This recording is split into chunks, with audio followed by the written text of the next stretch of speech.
you talking about? Welcome to Gamesthetic. I know the lead off at least one topic. Welcome to Gamesthetic. What a kickoff to the show. Love that. Zach, buddy, how you doing? I'm good. Welcome to Gamesthetic 216. I'm Alex Slatt with Sparky3, back after a 1 week unexpected break. Had something pop up, but we're here to hopefully have a good time. John, how are you? Oh, I wasn't expect you to come. I'm fine. Do you normally go that way first? Well, I just went to he him. did go yeah, I me. did go to him. I was not paying attention, apparently. Because I completely threw it off. Which I'm here for, man. Throw it off every once in a while. Let's throw a curveball. I was just We'll looking bounce at the blink monitor over here and wasn't paying attention. I just waited for the time cue, and I was like, all right, well, You were ready, dude. You had that loaded, ready to go. What are we talking about today? Now, that's a good question, Zach. Gonna be touching on some Doom: The Dark Ages. I did play a little bit of that.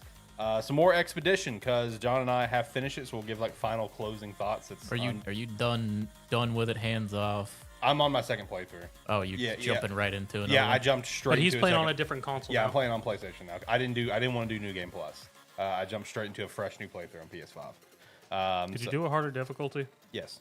Okay. Yeah, having a good time, having fun. Let's see, got the marathon thing. This is crazy. This is a wild situation happening with Marathon and Bungie. That's something to talk about, as well as just some more stuff with Sony. The 100 line Last Defense Academy. Me and John are excited to hear Zach talk about this one because this game looks cool. It's probably going to be a fairly brief discussion, but we want to know. We need thoughts. We want to know what's going on. I mean, we can make it like 20, 30 minutes easy. 20, 30, okay. We could stretch anything. Yeah, that's he played it. He played it for longer than all of the Wukong stuff, and we talked about that for hours. Right, facts. So lots of different possibilities. Then we'll just touch on some other stuff that took place in the weekly wrap up, and of course have Gamestetic Game of the Week. If you could though, subscribe to the channel, be a friend, tell a friend. Make sure to check out all the stuff down in the description below. Check out Agent Inc., Sparky Shop, Rogue Energy. Join the Discord. All right, let me turn the volume on the intro video all the way down. Boys, anything we want to get off our chests before we get into stuff? Shout out to the Patreon as well. Anything we want to get off our chest? Anything we want to throw out? I don't know. I'm looking to see what you should have in the script because that was that's the whole reason why I started, because I was like, I haven't looked at Discord. That's fair. Hey, I can throw one thing out. It's non-video game related, but it's referencing another show. Shout out to Terrible Wrestling Show. I want to throw this out because I thought this was really cool. So I got to talk to our good Orlando buddy yesterday, and he was telling me some stuff about HHN, which is Halloween Horror Nights at Universal. And I've been personally seeing this rumor for a while too, and he was telling me that he's been hearing a lot of rumblings from people he know. There's a legit possibility WWE is going to have a haunted house at HHN this year, and I think that's actually really I was trying cool. to figure out how we were connected back to. Yeah, no, because like Interesting. I was talking to him about it. I was thinking about it more and more. I was like, dude, straight up, WWE could cook with this. Because like if they break it up into different portions where it's like you have like a boogeyman part that's like, you know, bug coated or whatever, worm coated, whatever. You can have a fiery hell part for Kane. You can have the Firefly fun house, you know, of course, if, you know, Wyndham's family allows, I'm sure they would.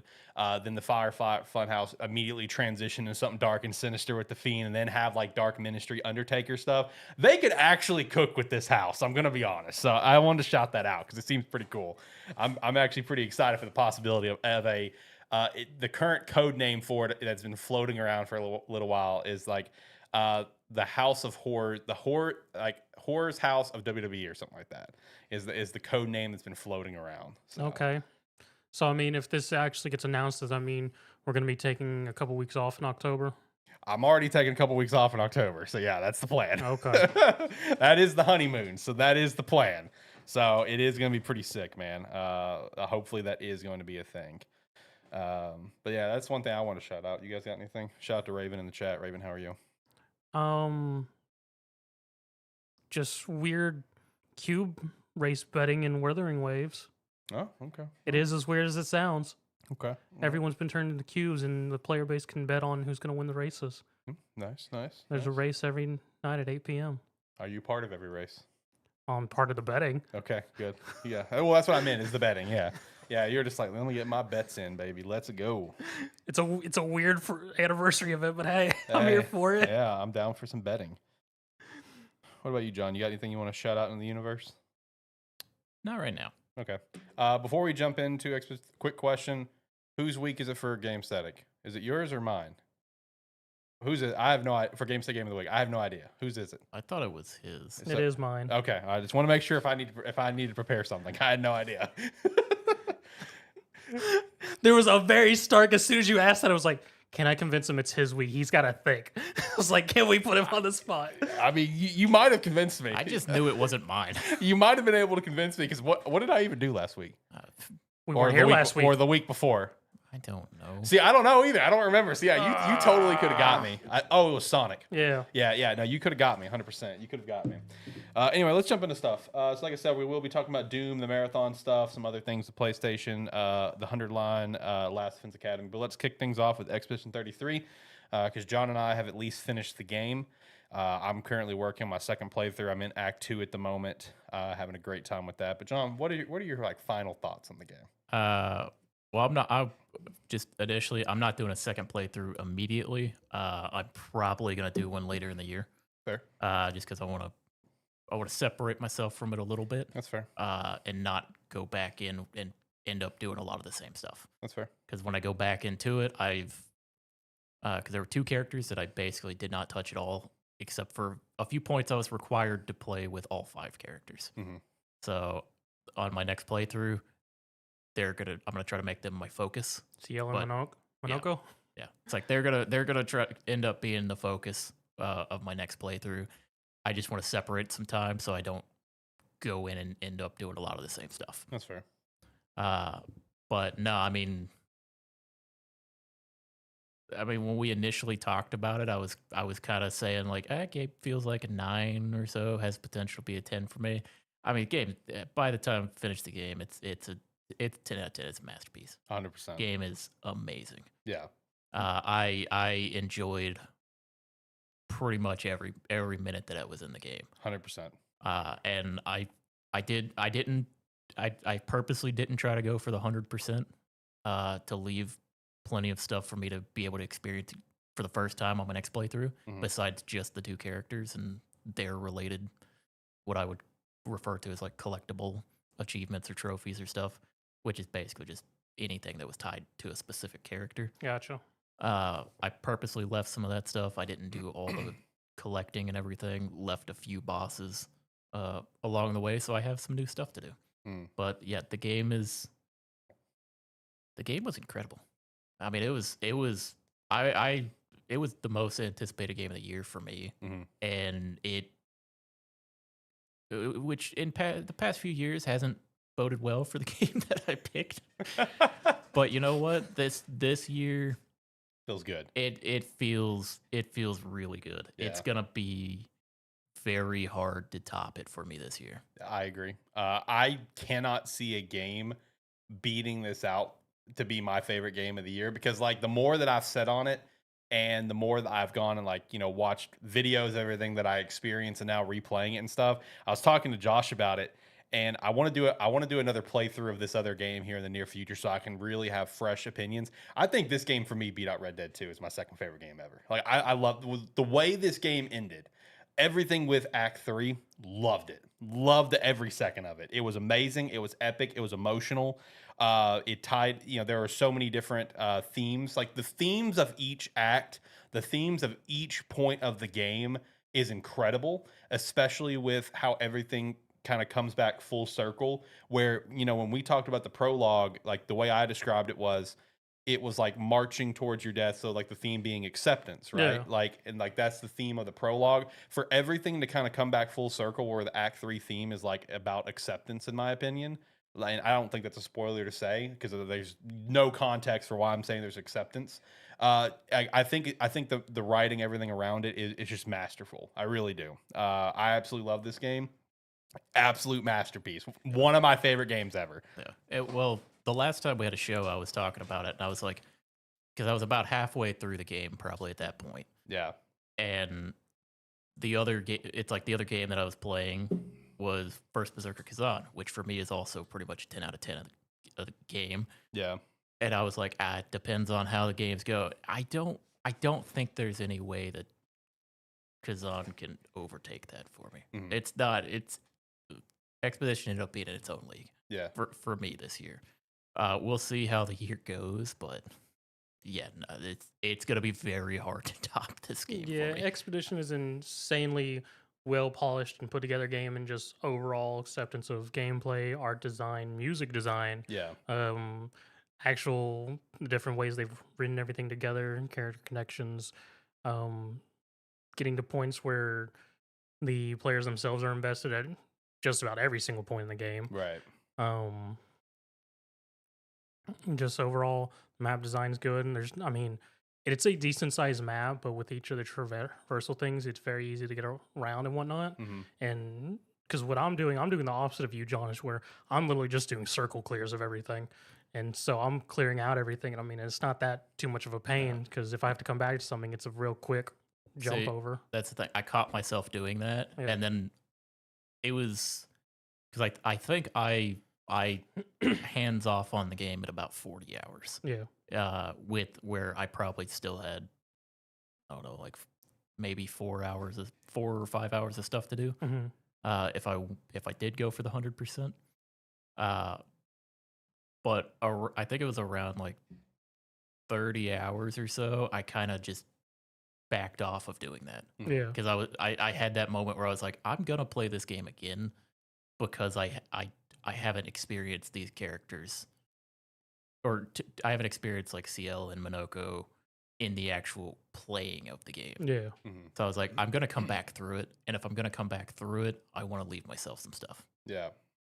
Which that's fair, because like I feel like now for my second playthrough that cause like I said, I'm already in Act 2, and I'm where am I at in Act 2? I'm past the Forgotten Battlefield. Okay. So that's I'm still early in Act 2. I'm kind of taking a different approach as well for Act 2 for the second playthrough, where like you, like I haven't got Monoko yet. That's where I'm going now. But like I enjoyed Monoko, very fun character, but he got backburned for me. And I'm like you, I want to kind of put him more in the forefront, because for the longest time for me, I had like Lune and CL, and then I ended up swapping out CL for Mael, and that's how I finished the game. Now I'm wanting to do what you're doing, and I want to make it like CL and Monoko from the most of my playthrough. But I will say for my second playthrough, I've definitely done a lot more, I feel like, than I did my like a lot of the stuff that I'm doing now. I was all go backs for me, kind of doing circle backs. So I'm kind of taking the approach of what you're saying of just doing circles and just like really that's what I'm doing now for my second playthrough. And just starting the second playthrough, that's what's kind of further solidified this game, is like, okay, yeah, I do think this game probably beat out Red Dead 2 for me, because like it's just, now that the context of everything, the amount of shit that I'm seeing and hearing, it's just like, whether if it's little stuff that, okay, yeah, I probably should have remembered, like the CL stuff we joked about. That one I probably should have remembered. But like the stuff that I mentioned that was, very early on that I told you, where it's like, there's no way I would have remembered that. Just little stuff like that. And I'm seeing it all the time. All the time. See, I'm really happy that they did that, because I mean, I wasn't for sure, but I was slightly getting vibes of like, do you know the thing with the Nier games? Mm-mm. So the original Nier game, not Automata, but the first one. Yeah, I can't remember what it's called. Slight spoiler for anyone who's listening and cares. Maybe skip like 4 or 5 minutes ahead. Oh, okay. I say slight spoiler. It's not a big thing, but like Spoiler for Nier? for Nier. Okay. After you beat it, so you're fighting these creatures and you don't understand anything that they're saying and whatnot throughout the entire game. When you beat the game and do a second playthrough, all the language you couldn't understand, the game now translates for you. Really? Yes. That's pretty cool. That's pretty cool. And it changes how you feel about the game and character a lot. Really? That's actually sick. Yeah. That's actually really cool. See, I love it when a game does something like that for like your second playthrough and stuff. It's like when you go through that second playthrough and just the amount of stuff that you see, the amount of stuff that you can kind of further understand. It's not even just like direct lines of dialogue. It's just the subtle references, right? Because like there was one earlier where as you guys know, at the beginning of Act 2, the back at camp, right? Yeah. When a certain character kind of comes in, I notice he has a look at another character that hangs out, and I was just like, just the little stuff like that, and I'm just like, damn it, that's so good. So even going through this second playthrough, it's further made me fall in love with the game. Just kind of working my way through it. Like, this thing's a masterpiece, man. It deserves all the hype. And I don't know if you guys saw this, but this is actually really cool. Did you guys see all of the old developmental videos that people dug up for Expedition 33? I've No. seen little bits of it here and there. Oh, dude, it's so fascinating. So there was some old videos that was dug up on like Reddit and stuff, Mhm. and there was even some like old like Reddit posts where people found of the game director when he kind of started this project X amount of time ago, kind of asking for advice on how to do basically work the software, Yeah. work games and shit. But like, dude, the original concept of the game, like, it's so cool to see what it once was, where you could see the beginnings of certain elements of the game, like the one map with the masks. I can't remember what Yeah. it's called. It starts with a V. You could see like the Visage early Island. do what? Visage Island. Yes, thank you. Literally facing French. Oh, all right, there, fair enough. So you could literally see the beginning workings of that. Mhm. I guess one of the characters was originally named Frey. Shout out to that. Lune and Mael was always around. That was always character names.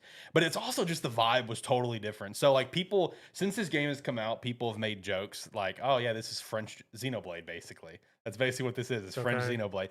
Seeing the original concept, yes, this is French Xenoblade because it gave such Xenoblade vibes of like where it was more kind of futuristic and stuff. Okay. Mael looked a little bit more kind of futurist, like kind of steampunk kind of vibe. It's totally different vibe, and so it's super interesting to see where Expedition started and where it ended because you could see like the ideas and the rough ideas of certain characters and elements or like the Nevrons or whatever and how they evolved.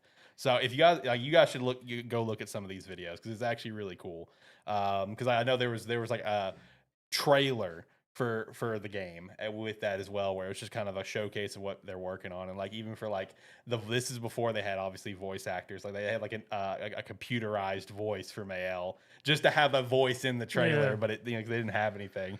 So I don't know. It's just super interesting, man, to see the development of this game and where it started with those videos and what we got. So masterpiece, 10 Yeah. out of 10. Well, it's like one of the things is like in the game, like the in with the combat system, like with the pictos and everything associated with it. There is so much like variety for how you play your character True. as well. Mhm. Uh because it's like I looked at nothing while I was playing the game. I didn't want to see what other people were doing. I You just didn't want winged to it. copy. I didn't want to like see like the super strong stuff and be like, okay, well, I kind of just want to do that. And that I wanted to do my own thing. It's like even a couple weeks ago, I pulled you into a Discord call just because I was Yeah. like, it's like, look how stupid this is. Yeah. Because it's like I said a couple times on the show, like with Verso was a free shotter. Mm-hmm. Oh, yeah. That's all he did. And I screen shared my gameplay with Alex to show him at one point, Nutty. just like some boss Nutty. fights. Mhm. I by the time I got the build like to its final form, I was shooting like on the low end 20 times. I'm assuming you had his skill where he does more damage for the free shots, right?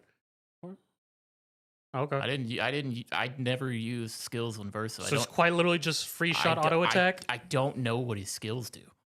He actually has a skill for free shotting where literally it increases his damage up to like 10 times for up to a max of 10 shots. But yeah, I mean, it was to the point where I was free shotting. I'd free shot 20 to 35 times, and then I would attack with 3 basic attacks, and then I would do it again.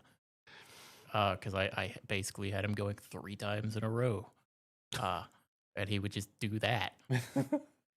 Nutty. Because there was a point where like I finally got it, like to like the final form point, and then I messaged Alex. I was like, "Are you at your PC? You got to see this." But yeah, that was one thing. It's like and then it's like you start looking stuff up afterwards. A lot of people are doing fairly similar things. Because it's one where I mean there ended up getting nerfed because the Mael one shot Yep. build. Didn't know that was a thing until like I kind of stumbled across it, and because there is like a pinnacle like ultimate challenge boss in the Okay. game. And what I was doing throughout the entire game, didn't really work.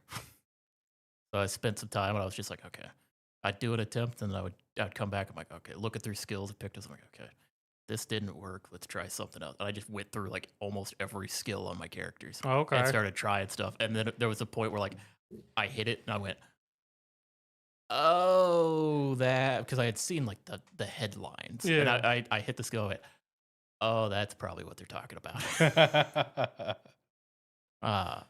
But yeah, it's like just the depth that you can have to play your characters kind of however you want to. Yep.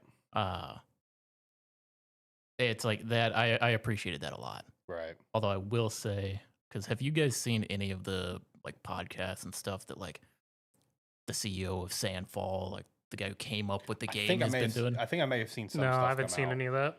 One of the podcasts I watch, Dropped Frames, they did an interview with him, and man, made me feel bad. Part of why I need to do a second playthrough. Okay. Because he came out and said it. People who parry are better than people who dodge. It was kind of in a joking way. Yeah. Damn. It was very much in a joking way, but they brought it up and he said it. I'm like, okay, well, I guess I got to do a parry run where I pretty much parry everything. But no, it was interesting hearing him kind of talk about it, like kind of the way certain things were done. Because I think it was the song Alicia. Okay. When that he said when that song got made, because that got made fairly early on, he said with that song in mind, we knew the tone of the game we were making. Oh, really? Love that. Because he was like, we had an idea of what we wanted to do. The soundtrack came in, and it set the tone. We knew it's like suddenly we knew the direction we were going. Nice. Sometimes it's all you need, man. Just you have great music, and that sets the tone for everything. So that makes sense to hear. I also saw something with the. One thing I was gonna say as well, because he said this as well. You know why there's a parry system in the game? Because when he was initially working on the game and like learning how to do coding because he wanted to make the game, he was playing Sekiro. The game that requires you to parry. Yeah. And he liked parry, and he said he was playing it, and then he had a thought when I goes, why doesn't my game have parrying? Right?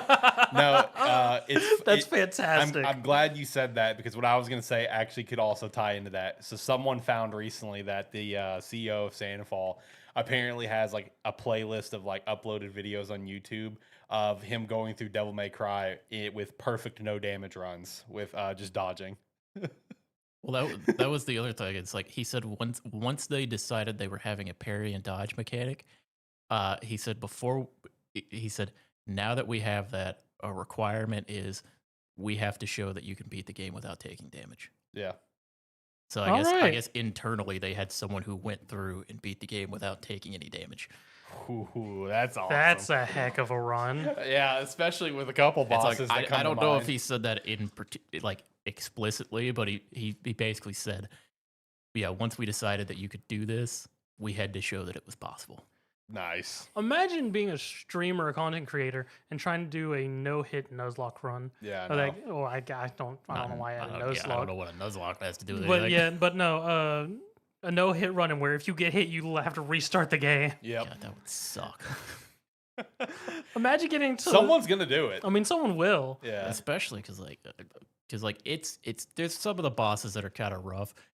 A lot of the Act 3 enemies in that, God, they a lot of them have that thing where they're like, I'm gonna hit you. I'm gonna hit. Yep. It's like you Absolutely fucker. despise that. Yeah, it gets me. It still gets me sometimes, man. No, I'm looking forward to seeing someone try to do that challenge. I have not seen anything of anyone trying it yet, but you know it's coming. You know someone's gonna try it, and they're gonna try it in the hardest difficulty. I mean, they probably will. Yeah. I mean, for me to prep for that, I would have to have my biggest thing when having a playthrough where I have a save file for each boss just to learn each boss's combos. Yes, yeah. You'd really have to learn all the combos before you even attempt it. Yeah. 100%. I gotta point this out because you said that. This motherfucker. This motherfucker didn't know that you could load other saves. No clue. I never tried. I never needed to. He thought there was only a continue in a new game button until he beat it. I didn't need it. I never needed it. I just went, brother. I didn't need it. Okay. It's like, look, when you hit when you go load your What save. you think was the point of multiple save slots? He didn't. I don't think he knew that there were multiple save I slots. had my one save slot. I just played the whole game. He hit start game. Yep. And then so just you went. So when you hit save menu, you didn't go in like the 0.5 seconds to hit the save and then confirm overwrite of this, like, oh, there's other blocks there. Oh no, I never did that one time. My save was always flags. But yeah, to be fair, I didn't do that either because when I hit a stopping point, I was playing. And my thought was when I get to the next flag, I'm gonna stop. Yeah, no, Okay. it was always flag That's save fair. for me. So like on the load menu, I never noticed the button at the bottom saying hit the X button to load I never noticed because I never needed to. I never needed to. So I just never noticed it. I didn't need to reload another save. I didn't know. Because he sent me a message and I read the message and I went, He just said, wow. That's all he said to me was, wow. I guess I'm the only one because I'm terrible about always having to save just because of old RPGs. And see, that's of fair. not having autosave. Well, see, that's why when I was ready to get off, I always made sure to go to flag. I'd stare at the corner, saving in progress. All right, cool. I'm good. So, I never opened anything up to save manually. I just went with flags. So, again, when you went to the reload screen, it's just down at the bottom, now that I noticed it, where it's just X, load previous. I never noticed it because I never needed it. I never needed to reload. It's just, all right, let's go. I just never needed to reload to a previous save. I always make sure I save. I don't even care if it's a flag. If there's a moment I can save, I save just because old RPGs have trained me just for like. And that's fair. I've just been like, oh, you haven't saved in a couple hours? yeah. See, I was kind of that way at the beginning. Yeah. But it kind of got to a point where I started to notice how often the autosave is. Yeah. Because the autosave is anytime you reach a flag or Oh, yeah, it's pretty frequent. It's anytime you enter or exit a zone, Yeah. it autosaves. So I was like, I don't need to worry about that too much. Yeah. It's very frequent in Expedition. So, again, I just didn't notice. My bad. Okay. I didn't know. But It happens. But yeah, at the end of the day, Expedition 10 out of 10, masterpiece. Game. Gonna be very hard, at least for me personally, for this to not be my game of the year. It's gonna be very hard for me not to really advocate and stand on my hill that this is gonna win game of the year. Like, I mean, could we have a situation like last year where we have an Astrobot that has not been announced yet, gets announced next month and releases this year? Because that's what Astrobot was. Yeah. Could that happen? Sure. But knowing what we have coming out, what's come out, I find it hard pressed. Like, this is game of the year. This is game of the year, in my opinion. For me, like I said, this is it's going to be hard to beat my personal game of the year. At this point in time, I do think if it was just what's out now, right? Then yeah, I think it would take it. But that's not to say there's some pretty stiff competition that's already come out this year for it. And as Alex mentioned, there's always a chance of just random sudden releases or shadow drops. So. Could have an Astrobot. I was going to say, because as well, like, I mean, we've got that block in October opened up now. Yep. Yeah. Yep. Since GTA 6 moved out. Yep. So, all right. Let me talk about some Doom here, and we can kind of go from there. So I've played only the first 3 chapters of Doom so far. I will say, let me establish this, not a Doom guy, pun intended. Never really played Doom at any point, okay? So going into this, they made it very, like, part of their marketing, this is very welcoming to new players, right? We can all agree that is what they said. And in terms of gameplay, absolutely correct. I have no idea what the fuck is going on. No clue what's happening. I have no context, and I know this. Fine. I know this is not meant to be a heavy narrative story game. Whatever. Doom is mostly like the game happens. It's like the game happens, and then afterwards, like they come out and they go, "Okay, here's what the story was." Yeah. So I have very little context of Doom. Right. My context of Doom is I know who Doom guy was. I know that he was basically a John Wick before John Wick. Is essentially what happened. I know he basically became a god and became Doom Slayer.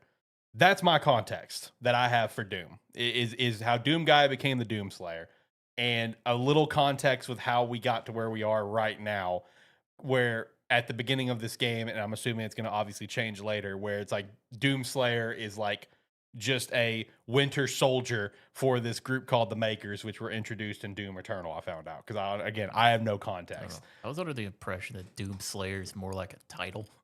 That's it is that's what they call him. Yeah. That is Yeah, but essentially It's one where it's like he got the Doom Slayer from Eternal and the Gods DLC from that one. like it's like because I thought it was like he's still Doom Guy, but these people call him Doom Slayer because he basically earned that.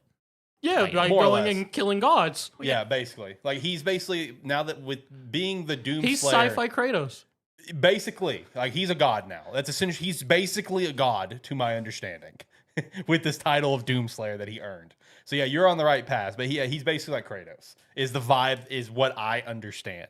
So I have no idea what's going on. It throws you into it very quickly, and in terms of like it doesn't help any new players grasp what's going on. I guess they're kind of expecting new players probably looked into it, which that's fair. I just didn't. No, they didn't. I mean, in Doom games, narrative takes a back seat. I mean, I understand it's gameplay first. I get it. It's just go out and have a fun time, go have a good time. I would just like to have a little context of what's going on. That's just me personally. But I will say, to be fair, he's going from Expedition to Doom, vastly different, and I'm not a Doom fan.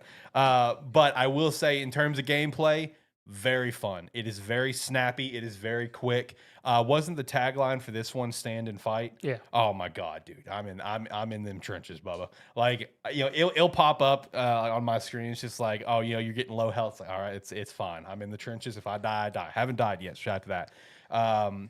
But I mean, the gameplay is extremely quick, extremely snappy. You are, that you can obviously play Doom. You can play these games any way you want. Obviously, if you want to just stick with your range weapons to stay back, obviously do that.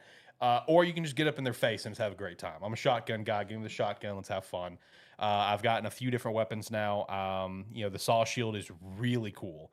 As it looked in all the trailers, the saw shield is really cool. Really enjoy that. Everything about the gameplay they delivered on, right? It's very fluid. It feels great. It's a great time. You just go in, kind of turn your brain off.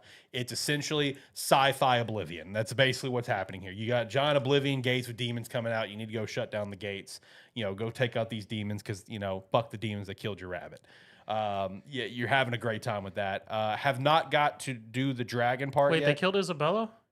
No, it's Daisy. Is it Daisy? Yeah, it's Daisy. Okay. Yeah, That's from like original. yeah, that's Doom. like OG. Yeah, that's No. I wasn't referencing that. The whole Oh, Doom released yeah, the same day. Smash and Isabel. Yeah, I remember. There that. you go. Yeah, I got it now. I got it now. It took me a minute. Yeah, the old Smash thing. I remember. Wrong rabbit. Yeah, wrong rabbit. I remember now. Yeah, I remember know now. who Daisy is. Okay. Yeah. No, I haven't got to do the dragon part yet. That looks cool. Level 3 was at least I guess the first of probably multiple of the big mech levels. The mech was a lot of fun, pretty simplistic gameplay. It's just like boxing, basically. You come up to a big demon, demon goes to attack, ooh, little sidestep, ooh, hit him in the face. And then you can do some smashes and some kicks and stuff. It's pretty simplistic gameplay in that front, but it's fun. You feel strong. And it's super badass when you're going to take care of this one bomb thing and another demon with armor comes up and hits you and you kind of just get up and look at him and you're like, oh, son of a bitch. And you start beating the hell out of him. And then when you finish beating the hell, you take the bomb, shove it in his mouth and kick him off the cliff like 300 style. And it's just like, God bless this. All right, this is pretty sick. Yeah, this is Doom's signature all over. Yeah, it. everything about it. It's just everything I've heard, I know about Doom. One thing that I thought was kind of strange, I don't know if this is normal for Doom or maybe I just hit a wrong button. I don't think I hit anything. So I think this is just how the game is. It's like each time you finish a level versus just like carrying on the game, it always brings me back to the main menu to then hit continue and then pick like the next chapter. I was like, it's okay, whatever, I guess. Which as you finish each chapter, of course, as they've talked about in all the promotional stuff, you can just pick another chapter and go back and complete the percentage scale, whatever it's going to say. That sounds like a this game thing. Do what now? That sounds like a this game thing. Okay, yeah. See, 'Cause I know- I 'cause I- didn't know if that was Because normal I know or in what. Doom 2018, I don't believe it did that, and I never was messed just- with internals. So Yeah, and it was just, what was it? Just continuous? yeah, Doom Okay. 2018 was. See, I don't think I'm hitting any buttons because usually when I finish a level, I just kind of put my controller on my leg and I'm watching whatever happens. But it's like each time, all 3 chapters I finish, it brings me back to the main menu, and I'm like, did something happen? did the game crash? What happened? And I hit continue. It's like, oh, here, pick your next level. I'm like, okay, that's weird. I think it's very much just a Doom Dark Ages thing. Okay, well, I mean, either way, the game is a lot of fun in terms of its gameplay. I'm just incredibly lost, which slightly turns me off a little bit because it's like I want to have at least a little context. I understand there's a whole set of lore of Doom, but like if we can like catch me up in some capacity, that would have been nice. I understand this is not a story narrative driven game, but I want to know a little bit like why am I with the makers? I understand there was a game right before this I could have just played looked into, but as a new player, why is the Doomslayer and the makers and basically like under their control? Which it's already been kind of referenced a little bit with like the leader of the human forces was like, oh, they made a deal or whatever. So, okay, well, what how did we get to that deal? Like, can you give me a little context? Nope. You're giving me little sprinkles, but I would like a little more. But the gameplay is very fun. It is very snappy. I will say, want to pass this off to John. I guess in some people's case that maybe want to check this game out, might be making it a little difficult, huh? Because in your case, you had to go. It told you to go change settings. Yeah, like I downloaded it on PC Game Pass at first because haven't ended up playing it because I went to play it this morning, and as soon as I clicked to launch the game, it brought up it acted like it's going to launch it, and then it brought up a message that was like, oh, see, you're using either 12th or 13th gen processor. You might want to go into your BIOS settings, and then it listed some stuff to change on it. And I was like, yeah, I'm not doing that. Too much work. Like I don't care about Doom enough for that. Right. So I started downloading it on my Xbox. It's probably done now, but it was probably done before I left. I just didn't check it. Mhm. But yeah, it's one where I'll probably hop in and give it a try. It doesn't. I've heard it's not a very long game, so I may jump into it and see if I like it. I've never really been a Doom guy. I have Doom 2016. I looked the other day because a buddy of mine was asking me about it. I played it for 34 minutes. Nice. You probably finished the tutorial level. I played it for about 34 minutes, and that was just. And I remember doing it because it was just like, I think I bought it because it was on sale, and then launched it, and started playing it, and went, it's not what I'm in the mood for right now. Because Doom is, Doom when you play it, it expects you to go. Yeah. Yeah. And that's one of their things with that one, because when they were announcing this one, it was like 2016 was the run and gun, Eternal was the maneuverability or whatever. Yeah. The whole hooks and everything, and then this one's the stand and fight. Yeah, so it's one where I'm gonna probably go home and like maybe tomorrow hop in and give it a try, see if I enjoy it. But yeah, it's also it's one where not really Doom guys here. Right. Yeah. None of us are Doom guys. This wasn't really the one of the big games of the year we were looking forward to. Yeah. I was about to say the only time I really was Doom was growing up, and it was Doom 3 when that was one, and that one's sort of the black sheep of the family. I've seen that one's kind of looked down upon a little bit. Yeah. So here's the real question for you, Alex. You've played 3 chapters of it. Mm-hmm. You gonna keep playing it and finish it? I want to ride the dragon, so yes, I'm gonna keep playing it. So you're gonna roll credits? I don't know if I'll roll credits, but I will keep playing it. It's not a long game and it's not hard. So, I could probably roll credits, no problem. It's 22 chapters, and the chapters you can finish them in like 15, 20 minutes. It's really not long. I've from a few videos I've seen, it seems game is somewhere around like 12 to 14 hours long. Yeah. Oh, that's really short.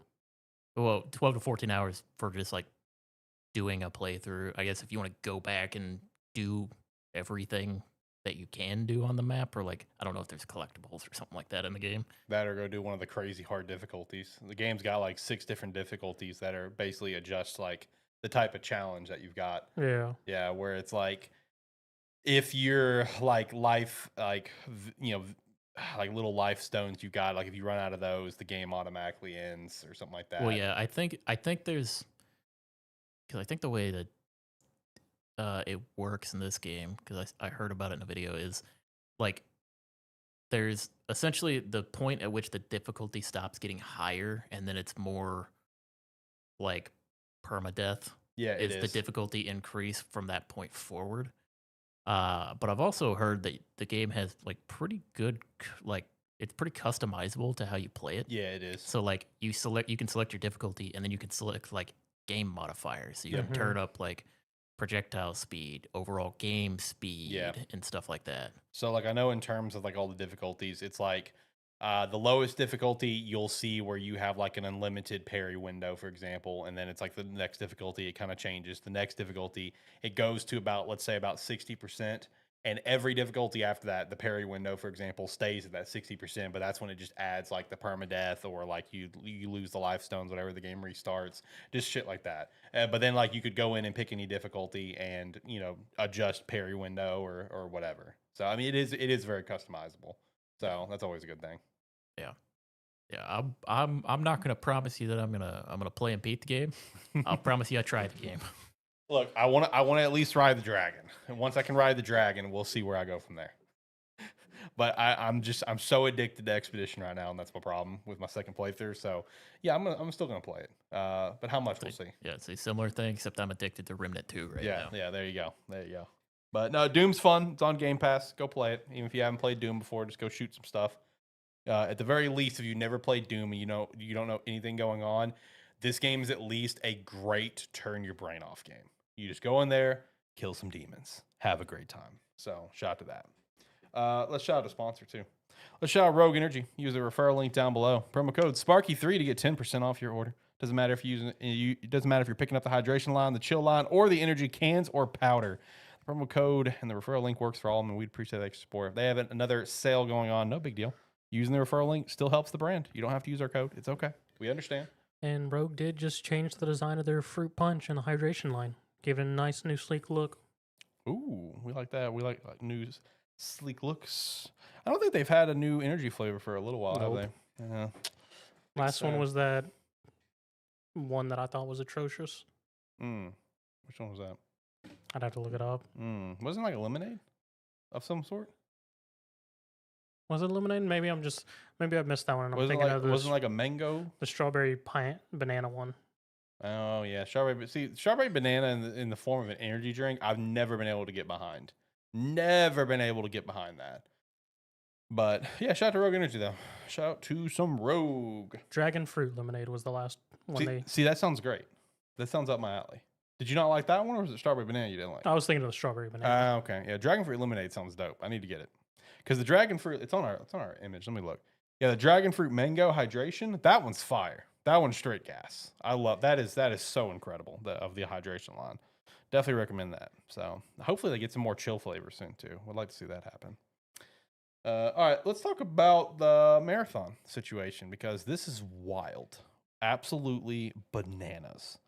Have you guys looked at this at all? Besides the little bit that I sent in a message to you guys. I knew something was happening. I just had no clue what it was till you actually said it was. Okay, all right. So I just read what you had in there. Fair enough.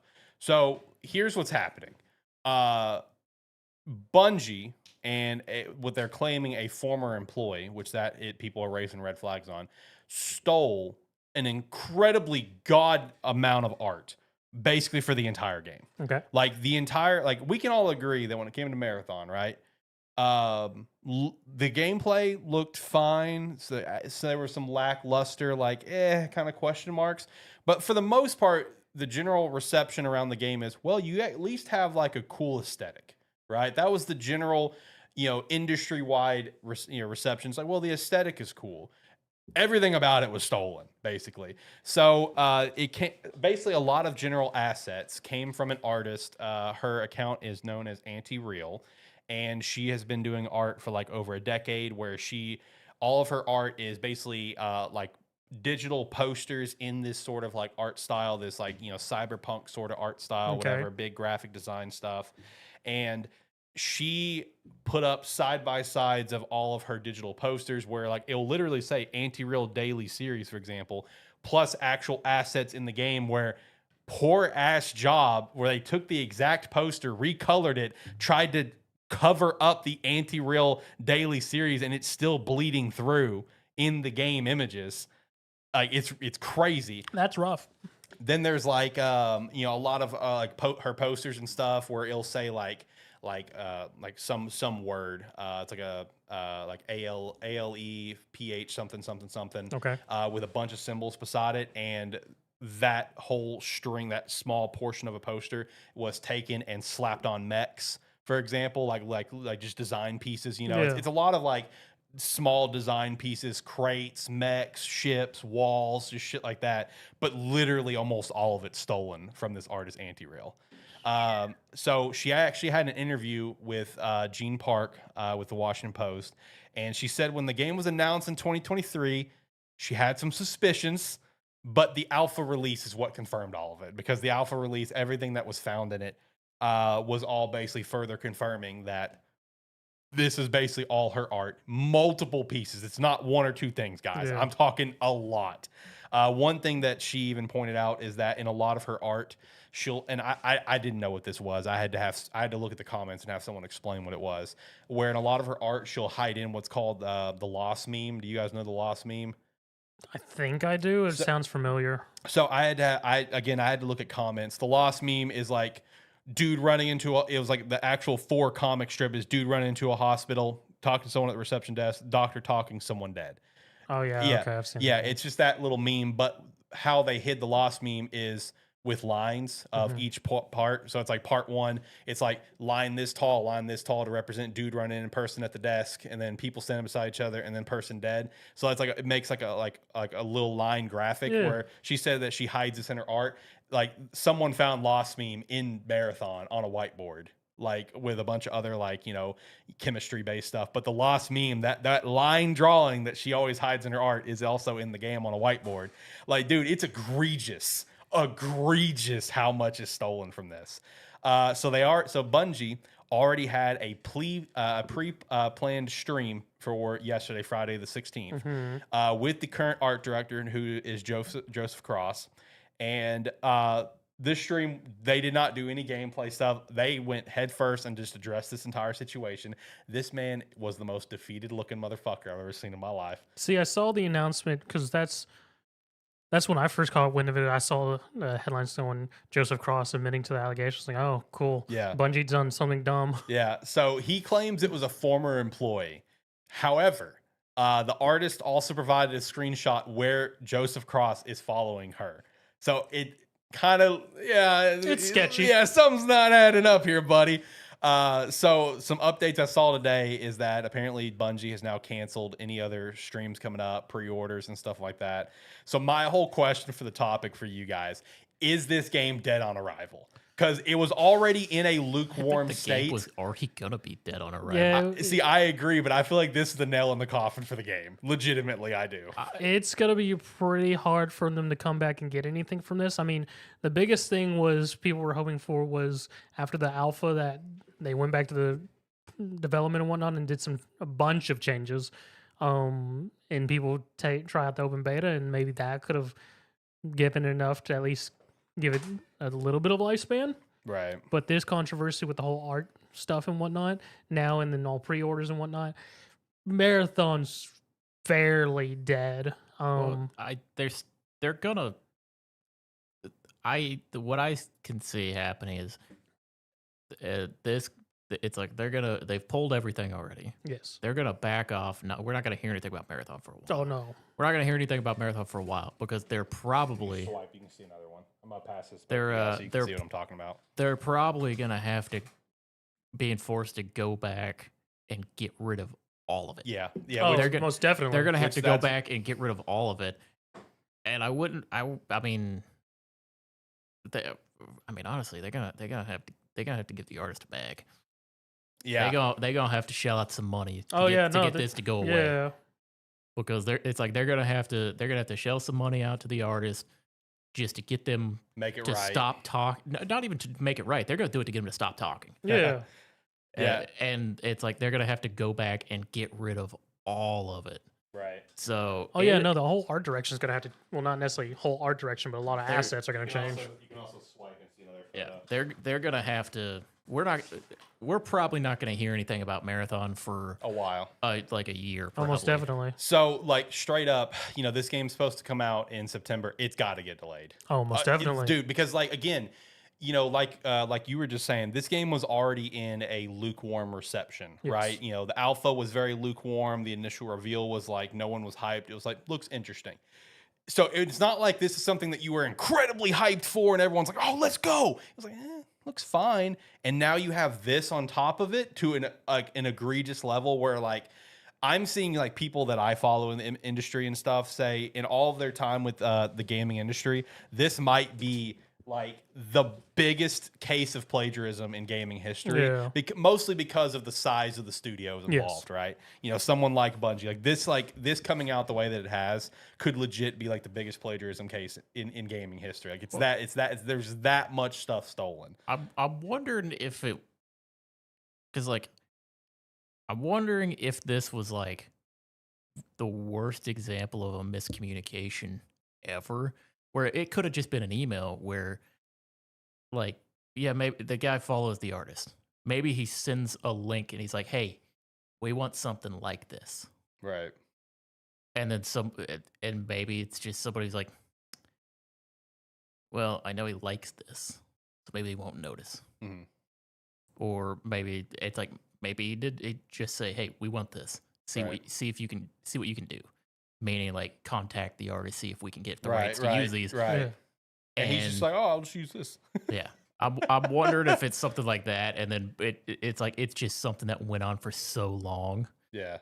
that the guy's probably just like, oh, I told him to take care of that. They probably took care of it the right way, and then now it's like, and then everything starts coming out, and he's like, oh, I probably should have checked on that. Yeah. Or it's even possibly a thing where, again, a miscommunication. He sees some stuff. He's like, oh, that looks very similar to that artist I follow. But I mean, they couldn't have just used it, right? And, like, see, the thing is, like, And then it's a lot of minor detail, at least in that stuff that Alex just showed us. It's a lot of minor detail. So it's also a lot of things that, unless you're the one who did it or like specifically looking for it, it's something you could very easily just look over. yeah. Well, see, that's why I was like, I wonder if like he follows this artist, he's like, oh, I like this. This would be something like this would be perfect, and then sends a link, and he's like, hey, use this for inspiration, maybe, and then use it for inspiration ends up just becoming, I'm gonna use it. Yeah, exactly. Yeah. Because, like, this is not the first time Bungie's been accused of plagiarism, right? Like, this No. is just the one that's really hit the light in a high capacity. Because in the heat and the height of all this going on, someone quote tweeted a post from June 20th, 2023 of Destiny 2 Lightfall expansion of this is the artist original Yep, art. I remember that. And here is the Destiny 2 art. Yep, I remember Like- that one. Like, I'll show you, John. Like, so That one that's was a the wild original one too. art. That's the Destiny art. So it's like this is not the first time this has been at. This is the one that just reached. That's different. Oh, come on, John. But, like, dude, seriously, at this point, you got to delay this game, and it needs to not even be delayed to 2026. It just needs to get delayed indefinitely and get people to kind of forget about it, and I mean, pretty much. hopefully they can come back. Right, and people and correct the entire game, maybe change a lot of art style aesthetics and stuff, and kind of bounce back from there. But oh my god, what a shit show The this big is! problem with that is it's like they've put so much money into Marathon of all things, Mhm. and then when they finally show it off, everybody looks at it and goes, that's not what we want. Right? Yep. And then now this controversy, it's like you're not gonna win anyway, Yeah. because it's like people aren't gonna want to buy it. Right. It's like, And again, it's also an extraction shooter, which people are already mid about anyways. Extraction shooters for the most Well, part. Yeah. that's because most of them that come out are this. Yes. It's like they're weird. Like, I mean, because personally, like, I don't. The overall art direction of Marathon, I'm not a big fan of. And a lot of It's- people isn't. It's way too colorful, way too colorful, way too like much going on for my Personal taste taste. in it. But yeah, it's like extraction games. It's like people I mean, people are kind of fiending for them almost. Are they? Well, it's one of those. It's like we don't get good ones. Okay, It's I like guess so. the last few that have come out or the last few that have been like advertised to come out Yeah. have been disasters. Yeah, I mean, I guess that's what my feel is because I mean, nowadays, whenever I see an extraction shooter, people sort of like looking at it from afar, being like, "It's an extraction shooter. Are we gonna play it?" That's because we're hoping for a good one to come out, but like because we had like there's Tarkov, and then there was Dark and Darker, Yeah, and then it's like in between there we had games like The Cycle, which The Cycle was fun, but it had its own like progression problems and it had a lot of cheater problems and that to where it kind of killed its own, and then they did a whole lot of restructuring in the game which kind of killed its fan base and then ended up making it go away. But like other than that, we either get like free to play versions of it that aren't great, or we get like big AAA companies trying to capitalize on it and like shoehorn a game mode like it into their game that isn't it like it doesn't capture the feeling that it's supposed to. Because like what was it? It was Call of Duty had an extraction mode to it, I think. Yeah. Because it was like it launched. It was one from a few years ago because it had. There was Warzone. There was Warzone. Then they had multiplayer. mm-hmm. Then they had their weird extraction thing that didn't. Yeah. That wasn't fun to play. Yeah, it's like I played it remember a little this. bit and it wasn't great. Right. But yeah, it's like we don't. The problem is we don't get good successes in the extraction shooter genre. We have Tarkov, which is probably the biggest name of it, but that's just because it's been around for a long time. But it's the most in depth, but it's also jank as hell. And then on the complete other side of it, we have like Dark and Darker, which is a completely different feel for it, but it's still fun. And those are like the two pillars that we stand on. And then it's just we get copycats of those that don't do anything unique. Yeah. I've played a lot of them. And let me tell you, none of them are still around. For a reason. They come out, they basically they come out, they're around for 5 months and then they shut down. And that's been the case with most all of them. Yeah. Now kind of segueing a little bit from the marathon thing. Hey John, does Payday count as an extraction shooter? No. I saw you got back on Payday recently. Did I?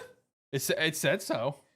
I haven't seen them on. Neither have I. Oh, I thought, and it's my account. I thought I saw you on Payday 2 recently. Nope. Okay.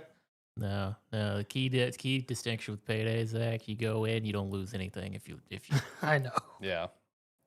It was just my dumb brain doing the connections. I mean, you extract cash and you're shooting. I knew the answer. I just wouldn't throw something dumb out there. Now, pivoting slightly from the marathon thing, I got a question for you guys. Is Jim Ryan the worst thing to ever happen to PlayStation? Because, like, think about it. Really think about it. Really think about it. Wasn't this one of his push games? Along with Concord, Last of Us Faction, shut down, Studio Japan that became, current. When did he take over? What is he responsible for? Everything we have going on now. Was it 2018 or is that too far? I think that sounds right because during the PS4 era, that was mostly the other guy, Sean Layden, who I love to reference here on the show. But like legit, is Jim Ryan the worst thing to ever happen to freaking PlayStation? Like, in all seriousness, because like I feel like he is. Well, okay, there's something important I have to point out. So, like, if it's 2018, he's around for the launch of the PS5. 2019 is when he took over. Which also, it's still like he's around for the PS5 era, which means he's around for all the limited and special edition PS5 DualSense controllers, so we got to give him some credit. For Oh my that. God, John! Go away, John. You and these controllers. But like, You've bought them too. I've bought some. Yeah. Some. You're in this with me. You're not as far into the bandwagon, but you're in it. Oh God. But no, like seriously, that's a legit question, guys. Like he's the one who bought Bungie, which obviously at the time sounded fine. I mean, at the time, it sounded really good. But he bought them as the live service experts, and we see how that's worked out. And which one? I mean, we were still all skeptical about that one. Yeah. I mean, to be fair, he could like you bought Bungie. You know what you do when you buy Bungie? You have them make Destiny 3. Yeah, just let them make Destiny 3. Let them do their thing there. You just tell them, make a new Destiny. We know you want to keep making Destiny 2, but make Destiny 3. You'll just make do money. that, and you'll make all the money. But they really would have. That's what's annoying. But no, it's like keep push. It's like we're gonna keep having you push out mediocre Destiny 2 expansions that are not received well, and then go have fun and make a game and steal all the art for it. Yep. So we have that situation. Of course, we have Concord dead on arrival. Last of Us Faction shut down. Spider-Man Great Web shut down, which that one still makes me mad. That one was shut down. That one would have been cool. Even if it launched, they would have shut down within a year. Oh, yeah, it would have. And then there's just numerous other canceled projects. And then on top of all of that, recent news that just came out a couple days ago is PlayStation executive Jade Raymond leaves the studio she founded, which is Haven Studios, who is developing the online shooter Fair Games. I don't even remember what that is. So now it's another potential game dead on arrival. And apparently she left the studio after Fair Games' first internal playtest. Oof. Yeah. So, like, in all seriousness, is Jim Ryan the worst thing to happen to PlayStation? Because in my opinion, yes. Like, this is sad at this point. Like, you still put out bangers, yes. Well, God of War Ragnarok, banger. Spider-Man 2, banger. Ghost of Your Time this year, gonna be a banger. You still put out your good single-player bangers. Helldivers 2 was a great success, the one anomaly of this live service multiplayer stuff you're doing. But, dude... Because guess whose hands weren't in it? Yeah, exactly. Well, but, like, dude, the overwhelming negatives is crazy. Well, it's one where... Like, I mean, we're looking at it 6 years later after all of these initiatives kind of got put in place. Yeah. And it's one where, like, is the idea of making live service games and, like, putting it out there to, like, essentially that's going to be how you want to make money? Is that a bad idea? No, it's just not. It's not executed well. Yeah, it was executed And poorly. it's one where he comes up and he says, "This is what we want to do." The problem is the wrong studios and the wrong people are put in charge of those projects. That's true. So the ideas that he had, I mean, they're solid ideas. Yeah, they're sound ideas. Because, I mean, the thing with Concord is, like, if Concord was Marvel Rivals, everybody would be praising him. Yeah. Mm-hmm. But it's just the fact that, like, Concord was not what anybody wanted it to be, because it's not. It, like, the trailer they showed before they told us what the game was showed us a different game. Yep. And then Totally Concord, totally different story. and then Concord was completely uninspired and had bland characters. And it's like, yeah, nobody's gonna want to do that. But it's like, is that on Jim Ryan or is that on the team that thought it was gonna be the greatest thing ever? Herman Holst. That was his baby. It's like the team behind it. It's like, yeah, at the end of the day, the overall guy in charge is going to be the one who everybody's pointing to. Yeah, take the fall. But at the end of the day, he's just the one saying, we want to try to make this. Did they try to make too many of them? Yes. Oh yeah. Yeah, 100%. they tried to make too many of them, and they still had the wrong studios working on the wrong stuff. Yeah, and they were also trying to push a lot of this out the door very quickly too. Was a part of the problem. Well, I mean, the other thing is you could take a half-baked live service game as long as it plays well. There could be nothing to do in that game. People play the shit out of it. I play them all the time. I play 2 or 3 a year for about 3 months. I know I'm not going to keep playing them for long, but I love doing it. Right. It's like they make those games for me. Yeah, John is the target Yeah, audience. it's like me and about 10,000 other people are the target audience for those games. It's like, and they really, they were trying to just make a bunch of them and shotgun approach them out and see which ones stuck. It's just they also didn't release any of them. They released Concord, and that's it. We saw how that went. And it's like, yeah, so it's what we're.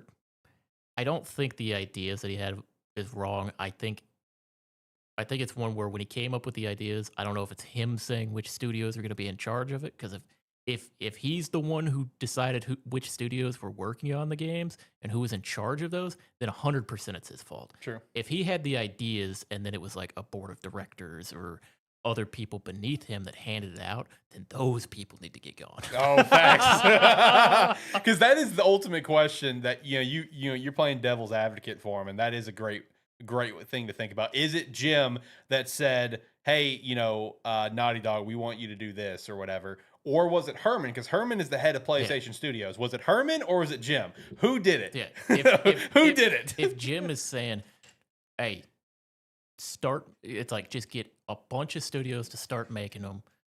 We'll pick out the ones that look like they might do the best, and we'll stick with those." Right. I mean, that's how a lot of stuff happens. Yeah. So it's like, if that's what it was, and then Herman was the one who went, Naughty Dog, work on a live service game, then yeah, that's the stupidest thing I've heard. And Naughty Dog's looking at him like, what? It's like, excuse me?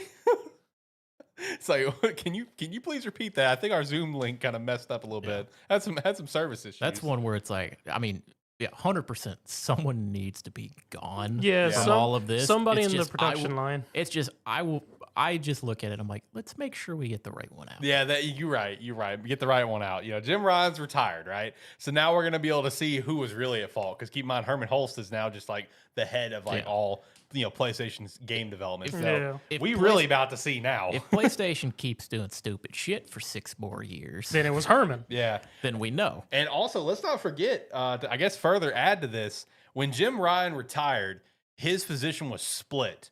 There was Herman Holst and another guy over in Japan. That is both of his positions. Okay. Less than a year, that's already changed. And Herman got knocked down a notch. And now it's just that dude from Japan, who is now the new Jim Ryan, right? So I'm just saying, Herman, buddy, you might be messing up a lot, because that was after Concord. After the Concord disaster, Herman got knocked down a peg. So buddy. So maybe it's not Jim Ryan. Yeah, maybe he was just one half of the problem. Herman, he's living on the coattails of Horizon. You did a great job creating Horizon. Good job, buddy. But maybe you should just stick with Horizon, because you haven't done much else anywhere else, being the head of PlayStation Studios. So I don't know. I saw people asking that question: is Jim Ryan the worst thing to happen to PlayStation? I'm like, that's a fair question to ask. That's a fair question to ask with the marathon situation, plus all the cancellations, the dead on arrivals. It's an interesting conversation. All right, let's shout out some merch. Check out Agent Inc. with the referral link down below. Pick up a jersey, pick up a hat, or go over to sparky3shop.com where you can pick up the B shirt, the We Have Hats hat, or another shirt of some capacity. And we'd appreciate extra support. Again, use the referral link down below for Agent Inc. or go over to Sparky3 Shop and pick up some merch there as well. All right, Zach. What? I want to know about the 100 line first. You want to know about the 100 line? I want to know about the 100 line. Well, it's not 100 lines. I want to know about the 100 lines. It's not 100 lines. I want to know about the 100 lines. It's 100 days. I want to know about the 100 line. Okay. Tell me about the lines. I don't even know where I saw this. It popped up for me like in this last week. Yeah. And I really got looking into it, and then it came out the same week as Expedition. Yeah. I think it came out the same day. It did, because was it the same day? Okay. Yeah. So when I did the Metacritic prediction video, I pointed that out, because I pointed out when you made fun of me when this game came out, and I was just like, oh yeah, it looks pretty cool. And you called, you're like, you're gonna play it. I called you out in that video. It's like, no, John, I'm not gonna play it because I have Expedition to play. I do want to play it though. I was going to play it because it's part of the Extreme Despair game set, apparently, which is the Danganronpa Trigger Havoc games. Mm-hmm. And the wonderful art director and everyone who's part of that is still... Because you can always know... I forget his name at the moment. You can always know when he's worked on a game because he has a very distinct art style. I will say, when I was scrolling through the reviews on Steam, that was half the reviews. Yes. Yeah. He has a very distinct art style, and you can always know it. Yeah. Because after Danganronpa and I played that, I was like, immediately, as soon as I see it, I'm like, there it is. There it is again. It's back. But so the main basis of it, I forget our MC's name because all the MCs in these games, their names are very normal and not very memorable. I'm gonna be honest, because I've played like half of the Despair games and I don't remember any of the MCs' names. More or less, people are living in the Tokyo dome of some sorts. They're living sheltered lives somewhere in a new Tokyo that was built in a giant shelter dome. You're just living your daily life, eating breakfast. Your mother's there. Your best friends came by, and you're more or less having a regular day. Walking to school, sirens go off. Apparently, it's some drill. You got to go to shelter, go there. Yada yada yada. Stuff happens. Random dog. You chase dog. Go to a school. Find dog. Dog turns into some marketable plushie mascot thing, who's suddenly an old man telling you, "You've been recruited, kid. You're being accepted to my academy. Yada yada yada. Take this knife. Stab yourself." What? Sounds reasonable. I'm not gonna stab myself. I need to find my friend. Runs away, hears screaming, finds friend being chased by a random creature. Oh no, let's do the simple thing. Run the hell away. So sirens are going off now, and apparently it's not a drill anymore. And now the Tokyo Dome's being attacked by all these creatures. All right, how fun is that? Shenanigans happen. You're trying to run away. Bridge you're running across breaks, falls down. You're now on the ground. Your friend's now surrounded by monsters. Marketable plushie shows up. Hey kid, your friend's gonna die. You want to do? You stab yourself. You want to do something about it? And he's just like, and then the game gives you your first choice, which is a wild choice of stab yourself or do nothing. I very much wanted to do the do nothing and see what happened. I would have expected you to have done nothing, Zach. That's what I thought you would have done. But I went, I don't feel like re-going through all these cutscenes, so I'll do That's that fair. on a second playthrough. That's fair. So take sword from marketable plushie, stab self. Like straight up just Attack on Titan pledge thing. I like how the implication is he just says stab yourself and not where. No, he does. Oh no, he does actually say stab Oh. yourself in the heart. Oh, I was gonna okay. say because the funny thing would be it's like I need to stab myself, yeah, and then you just fall over and you're Yeah. dead. But no, he does actually say stab yourself in the heart. Which then starts because the saber is apparently a transformation device. This start up your Hino Anima transformation. So we have a blood magical girl style transformation of him being in like some area full of blood. Gives him a nice black disciplinary uniform. Gets a nice little shoulder badge. He's now got a gaping hole where you can see some like spirit thing in his heart, where his heart's supposed to be, and his hair, which was already red, is now redder, and he now has a he has like a cavalry style saber now. I hate that I can almost if I saw the picture, it would probably be exactly what I think it is from the stupid description. Pretty much. And more or less, it has this whole. And by the way, it does the transformation thing at the beginning of every battle, mind you. Oh, God. You can skip it. But why would you?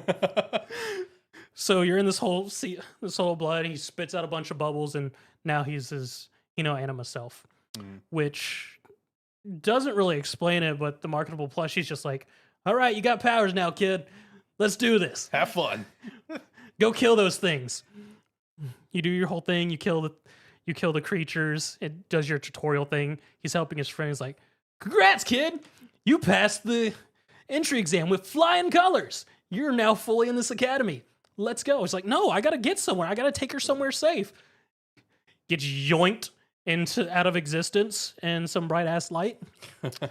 Next thing he knows, he wakes up in a school with 9 other kids. and they're in a classroom. Very heavily reminiscent of Danganronpa with the whole futuristic style rather than classic school style, Hmm. and then leads to the natural thing of everyone going, "Where are we? What's going on?" Yeah, yeah. Um, Standard to the Despair games. If you're not a fan of tropes, probably don't play this because every single character is just one big ass trope, each one encompassing one. Um, yeah, so the initial stuff like that, marketable plushie shows back up, telling them, "Hey, you've all been enlisted. This is our last Academy of Defense." There's a giant purple flame that we just call the Immortal Flame, encompassing the entirety world. He opens up the windows, just walls of flame. Don't go into it. It doesn't burn anything non-living, but anything living, yeah, you're good as dead. You're gonna get cooked. Um, yeah, and that more or less sets up the whole thing. We have our they randomly get attacked, so naturally, MC has internal strife of, do I fight? Do I want to fight? Should I fight? Characters choose to fight, others cower, yada yada yada, trope crap. Um, yeah, and then you go into your first fight outside of that, where you're now defending this academy, and the marketable plush being vague as all can be. I mean, overall, it's a standard tactics game with visual novel aspect. Um, I do enjoy the tactics style itself because you have AP at the beginning of your turn, one for each character. And so far, I've maxed out at a party of 5. Um, System is you can use as much AP as you want on each character, but once you're out of AP, it ends your turn. You can save the AP, which carries over to the next turn if you want to do a build-up turn. Each character has their own play style. MC, he is a very good wave clear character. He has a lot of widespread attacks and can murder many things that are low health. The other initial characters you have your punk gangster guy who he gets a baseball bat and a motorcycle for his transformation weapon. I would have expected nothing less. And it's super as yeah. His whole kit is the further he moves, he gains shields. He has a lot of just immediately around him AoE attacks, like one square base where he can hit a lot of things at once. He's more or less there to go forward, build up shield, and take the brunt of the damage. Because based on how the enemy team work, or at least they just move to the closest enemy and attack whoever they're next to. So it's a very predictable thing of you can draw them to specific people or whatnot. Outside of defense battles, because in defense battles, they're trying to destroy your school's generator to take out the shield and murder everybody. You then have the crazy goth chick who really wants this whole situation to be a, hey, we're gonna murder each other game. Can we just murder each other? She even has a line of where, oh man, we're not gonna murder each other. Well, them versus us isn't too bad either. Let's go kill them. She's a mid-range character who I haven't got into her whole story, but she herself has a like a butcher's knife, but she also, for some reason, doesn't explain it other than Hino Anima. She has mystical portals behind her with other hands in it that will just throw knives at people for her. So that's her whole thing, is she slashes, knives come into the air and get thrown at people. She's also a good AoE wave clear. Then we have Miss I'm strict and disciplined, smarter and stronger than all of you, but I'm actually sort of a freak behind the scenes. Yeah, it's a thing. It makes sense.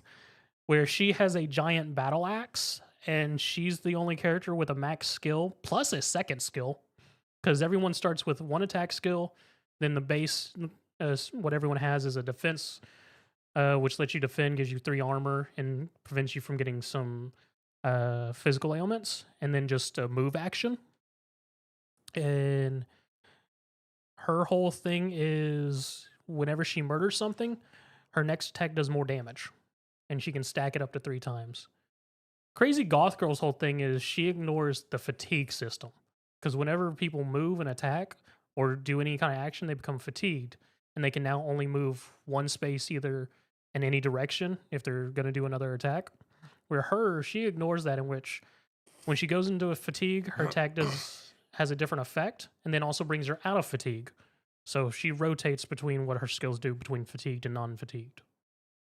And then the fifth character you get after the first week of stuff that you can play through for the demo, he is sort of a mid-range clear because he has a scythe. So yeah, and more or less so far the game has been them going, how can we escape? How do we get back to the dome? People having internal conflicts, yada, yada, yada. As I said, every character is a trope because we have our sort of tan girl who's a mechanic, our poor kid who hates poverty and thinks anyone who talks to him is making fun of him because he's poor and wants to fight him. Our super defeated kid who has no self-esteem. He calls himself an insect, believes he isn't worth anything. They even jokes like, oh, so everyone to get here had to stab themselves and kill those things. He's like, I didn't. And the mascot, whose name is Saray, goes, he's just like, yeah, Saray stabbed me and I just blacked out. And we're like, oh, cool. You have the fraternal twins who, the girl, she's just trying to live her best life and whatnot. And then you have the brother who is a syscon, so he's just like, I would have taken any bet that this was going to be the dynamic. I would have put any amount of money down that you were about to say that that was the dynamic. As I said, hard tropes, Matt. He really doesn't care about the situation. From what I've gleaned, they apparently were poor and were just getting by. Their parents are thin air.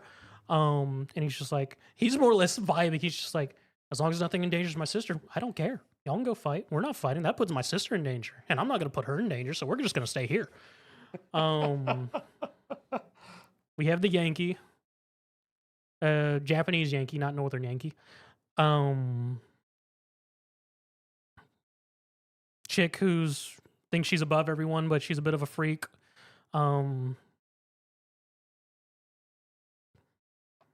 Sickly Boy, who's the fifth character you get, he's very smart, but he was apparently hospitalized the entire time, so he's also very socially awkward. And now that he's opened up to my character, he says very cringy lines to the point the goth girl was just like, oh God, not the power of friendship. Somebody murder me. At least it's self-aware. Yeah, it's very At self-aware. least it's self-aware.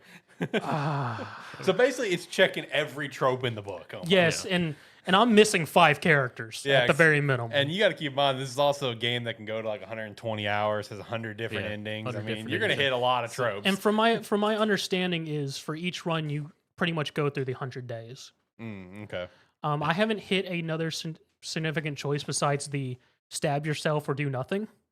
There is a couple other mechanics of just, there is an exploration where you go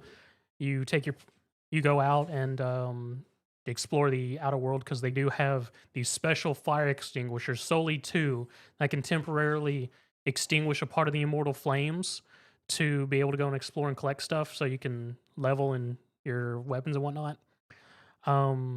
There's the free time where you can either go explore, which takes up the whole day, or you can interact with your squad mates who are currently willing to fight, which raises your academics and allows you to upgrade skills as well as things like that. Then yeah, the overall dialogue. And then with the first sort of boss fight, this is an interesting mechanic, which I thought was entertaining. Where you find out this hottie chick's a bit of a freak. Whenever you win a defensive battle or a significant defensive battle with a boss, you then have execution time, in which the boss you've just defeated, you get to choose one of your team members to execute them, and then they get a boost up in stats, because our main enemies, as we discover, they can also apparently use something close to Hino Anima, which turns them into monsters. And when you murder them like that, you get their powers. You get their anima. And it's a whole thing because anyone who's played the Danganronpa series, the whole execution sequences would know. It's a whole thing where like straight up chick, she goes up to him with a knife, stabs, pulls it, blood just spurts out, and it's just raining blood. It's just enjoying it. Enjoying the bloodbath. Yeah. And also the whole other thing setting is like they're here at this academy because apparently they're the last defense, and there's something very important inside the academy that they haven't explained.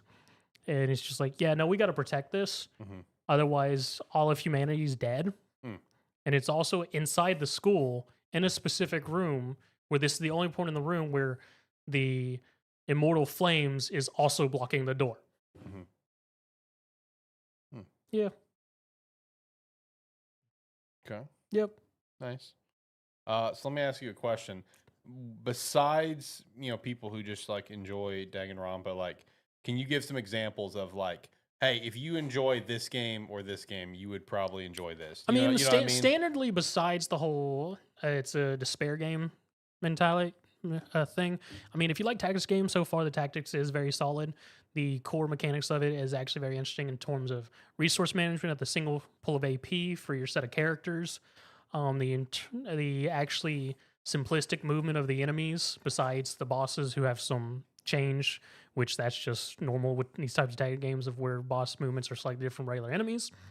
Of just being able to actively plan your moves and attacks, fully knowing where the enemies are going to go, so you can either position yourself or send out someone and the whole thing. Forgot to mention, it is a mechanic in the game to get your team killed. So they can't die. They are immortal in terms of if they're in Hino Anima, a flying coffin will come pick them up and bring them back to the school, which revives them. So they're, as it stands, in core mechanic, there is no permadeath. You can kill them as much as you want. You actually get bonus points if you get your people killed. When they're in critical health, they can actually use a special attack, which is just a slightly enhanced version of their ultimate attack, which they can use and then die. So it is a mechanic. So in terms of that, of freely using your team as pawns in terms of, hey, this person's weak, so they're probably not going to survive this fight, so I'll put them here so they'll get attacked, so I can use their death attack to help clear and manage stuff. Pretty much all the battles besides the exploration ones are done in waves. So anything that you have done from wave 1, like extra AP from previous turn, the voltage gates that let you use your ultimate skills and whatnot will actually carry over to the next wave. So you can plan ahead like that. If you think the next wave is possibly going to be a boss or just more enemies or whatnot, to make that's next wave a quick clear or be able to deal with whatever you think is going to happen. The vision aspect of, like I mentioned to John earlier, gives very hard, like similar Digimon Survive vibes. So if you like Digimon Survive, I was gonna give this chance like this. I was gonna ask, like, what would you say is like the ratio of like the visual novel, like daily activity stuff versus battles? That's a good question. So it's like Digimon Survive was very much like 95.5. which I love, by the way. So for this, because it's definitely not as handholdy as Digimon Survive, more or less after the initial setup and stuff going by, besides main story parts, I would probably say it's more like 65, 35, 65 being visual novel, 35 being gameplay. Okay. Because I feel like that's a pretty good balance for it. Yeah, because in my opinion, because during the main stuff, of course, you have the visual novel. Then, as it stands so far, where I am, they more or less have a meeting every morning, which is a small visual novel point of it pushing the story forward and whatnot and everything. And then after the initial events, the first defense battle and whatnot, and then just of them exploring the school to learn the things you can do, because there's also a VR training thing where you can farm points and whatnot, yada yada. Pretty much like 5 out of the 7 days of the week is free time where you can either do training, raise your stats, or go exploring. Mhm. So, and that's within the first week. That because no, that was more in the second week. The first week, I mean, I think it probably uses like 3 days for story setting and whatnot, and then like the next 4 Mhm. or no, 4 days for story setting stuff, then 3 free. Then it balances out more free time for the next week after that. So I mean, it's a pretty good mix. Nice, nice. No, I want to get this. I mean, like again, since it came out the same day as Expedition 33, it was a back burner for me. But it's still one that I do want to pick up. I actually didn't know there was a demo.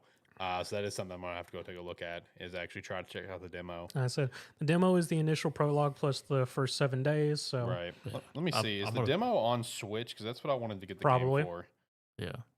Well, I was thinking about buying it for Switch. I mean, when I get home, I'm probably gonna download the demo on Steam and play through that. And if I enjoy it, I'll play it.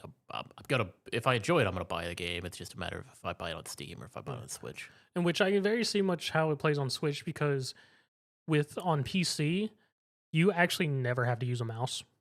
You can solely just do keyboard. It seemed like because I saw just based off like the little videos they show on the store page, it looked like you could play. It looked like you could play with just keyboard or controller or something. Yeah, because even when it's like explaining the controls, it never ever mentions the mouse. It solely wants you to use WASD, spacebar, and then IJKL. Okay. Yeah. I saw a Reddit thread of someone talking about the demo on Switch. So yeah, I'm gonna download on Switch because that's what I wanted to get it for. I wanted to pick it up physically for Switch. I think it has a physical copy. It Yeah, does. it does. Okay, You could. It has a special edition. Okay, cool. Yeah, no, because this is one that I really wanted to check out. It's just timing wise, Expedition 33 didn't work out for me. But no, I do want to play because I thought it looked pretty interesting when the game was initially revealed. But then after seeing like some first full reviews of the game before it came out, where they were just talking about all the ending potential and just like how long the game is, I'm just like, yeah, that sounds like something up my alley. Yeah. Okay, I think one of the reviews I saw, somebody was like, "I've got 79 out of 100 endings," and they had like 85 hours in the game. Mhm. Yeah, because I would assume, because I mean, you can make multiple saves, so you can probably save and just keep saves if you don't want to do Yeah. a full playthrough each time, Yep. unless there's just some reason to do a new game plus, which Right. there probably is some incentive. But I would assume that there's something there, like maybe if you do New Game Plus, like some of the like early cutscene stuff, you can just skip through. Mm-hmm. I mean, you can skip through it initially, John. You don't have to watch any cutscene. I mean, you gotta watch cutscenes. You gotta watch them first time. Aren't you the one who said you just skip cutscenes in some games? He was the one that said that. Yeah, he's like, if a game gives me that option, I will I've- always think about hitting the button. is I'm what he always said. tempted, but it depends on the game. Yeah, what John said is if that option's there, he will always be tempted to hit it. Shout out. But no, this game does look sick though, so I'm glad you're enjoying it. I'm gonna probably go download the demo tonight and probably try to play that sometime soon. And demo does carry over to the full game. Oh, even better. I only had one hiccup with that because apparently it's a Steam thing. Apparently on Steam, if you're playing it on PC, it doesn't always register the save game file from the demo to the main game. So you actually have to physically transfer it yourself manually. And your files just because it's in a folder that says the 100-Line Academy demo that makes versus sense. the 100-Line Academy. That makes sense. That makes And I was like, sense. this is dumb, guys. That is stupid. Yeah. That makes sense, though. That does make sense. That's dumb as hell, but that does make sense. That's unfortunate. So because I played through the demo, then I bought the game, and I loaded the game. Was like, where's my continue button? And whatnot. It took me like 5 minutes for me to try and search, see if anyone said anything. No one said anything. I was finally just like, is it literally just game file stuff? And I finally found a /r Reddit where it's like, yeah, no, I just had to move my save. I was like, God damn it. That's stupid. Oh, jeez. Then someone else in that same /r is like, Oh, it was seamless on my Steam Deck. I was like, all right, cool. Good to know. That's what I was thinking about, getting it and playing it on Steam Deck. Yeah. So then you should have no issue then. So you'll be in good shape then. That's what we want to hear. You guys got anything you guys want to shout out or talk about before we go through the rest of the weekly wrap up? God, why am I getting my words twisted so much right now? Game I've talked about previously a fair number of times. Stolen Realm, getting an update. Nice. I think it's getting a DLC update. I think this week. So it's interesting. I might end up checking it out. I like Stolen Realm. It's a fun game to play every now and then. It's a good co-op Nice. game. Nice. Zach, you got anything? Nope. I guess the other thing to shout out is, of course, tomorrow is the launch of the early access for Fantasy Life I, A Girl Who Steals Time. And my wife cannot focus on anything but the fact that early access starts at 10 a.m. tomorrow.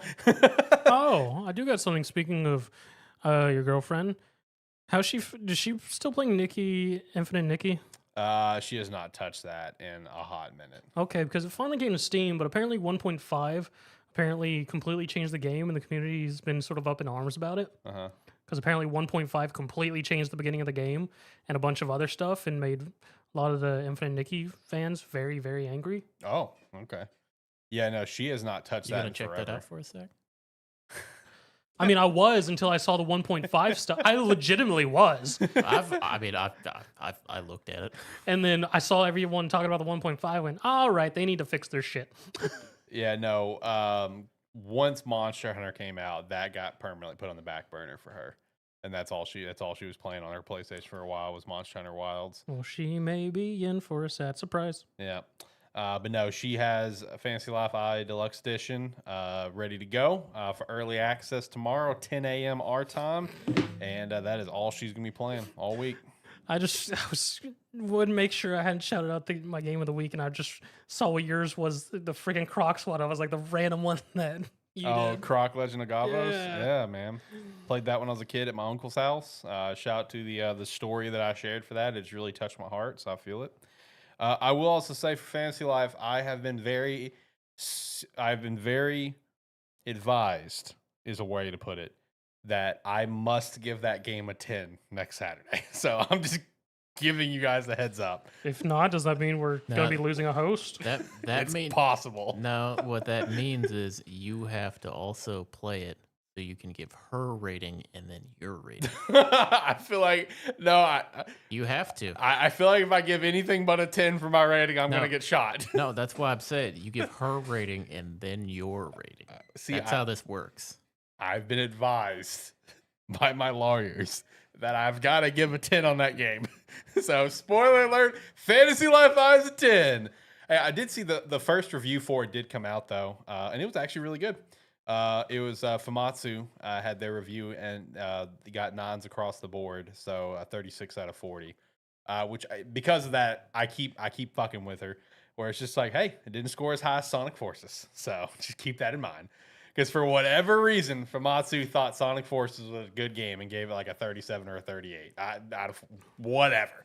But no, the first review for Fantasy Life was really positive. So, and what my wife's afraid of right now is she's afraid this game is about to like have like an Animal Crossing situation, Okay. where it's gonna pop off and be great, which is good for the game, obviously. But then there's gonna be all these people that are gonna be like, oh my gosh, I love Fantasy Life, but it's like, and no clue about the other one. exactly. And Christina was bitching about it earlier. She's like, where were y'all? I've been in the trenches for 11 years. Where have y'all been?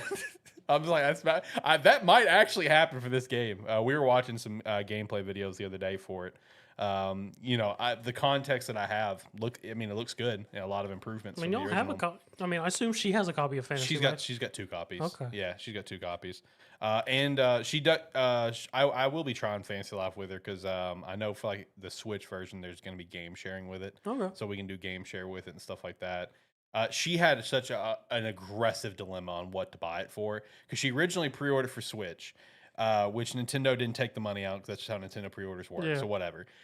Switch was the only one that did not have early access. Oof. And she didn't know about the early access till I told her. So then she had to debate, does she get it for Steam or PlayStation?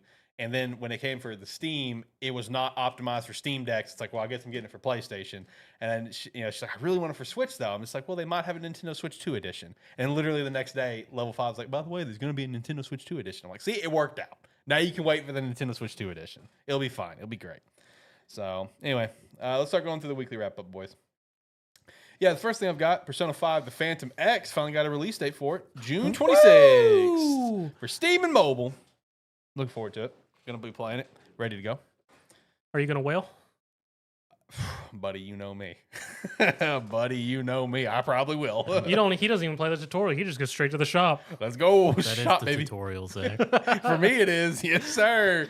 Yes, sir. Quickly, tell me, how do I charge my car? Yeah, tell me the fastest way possible.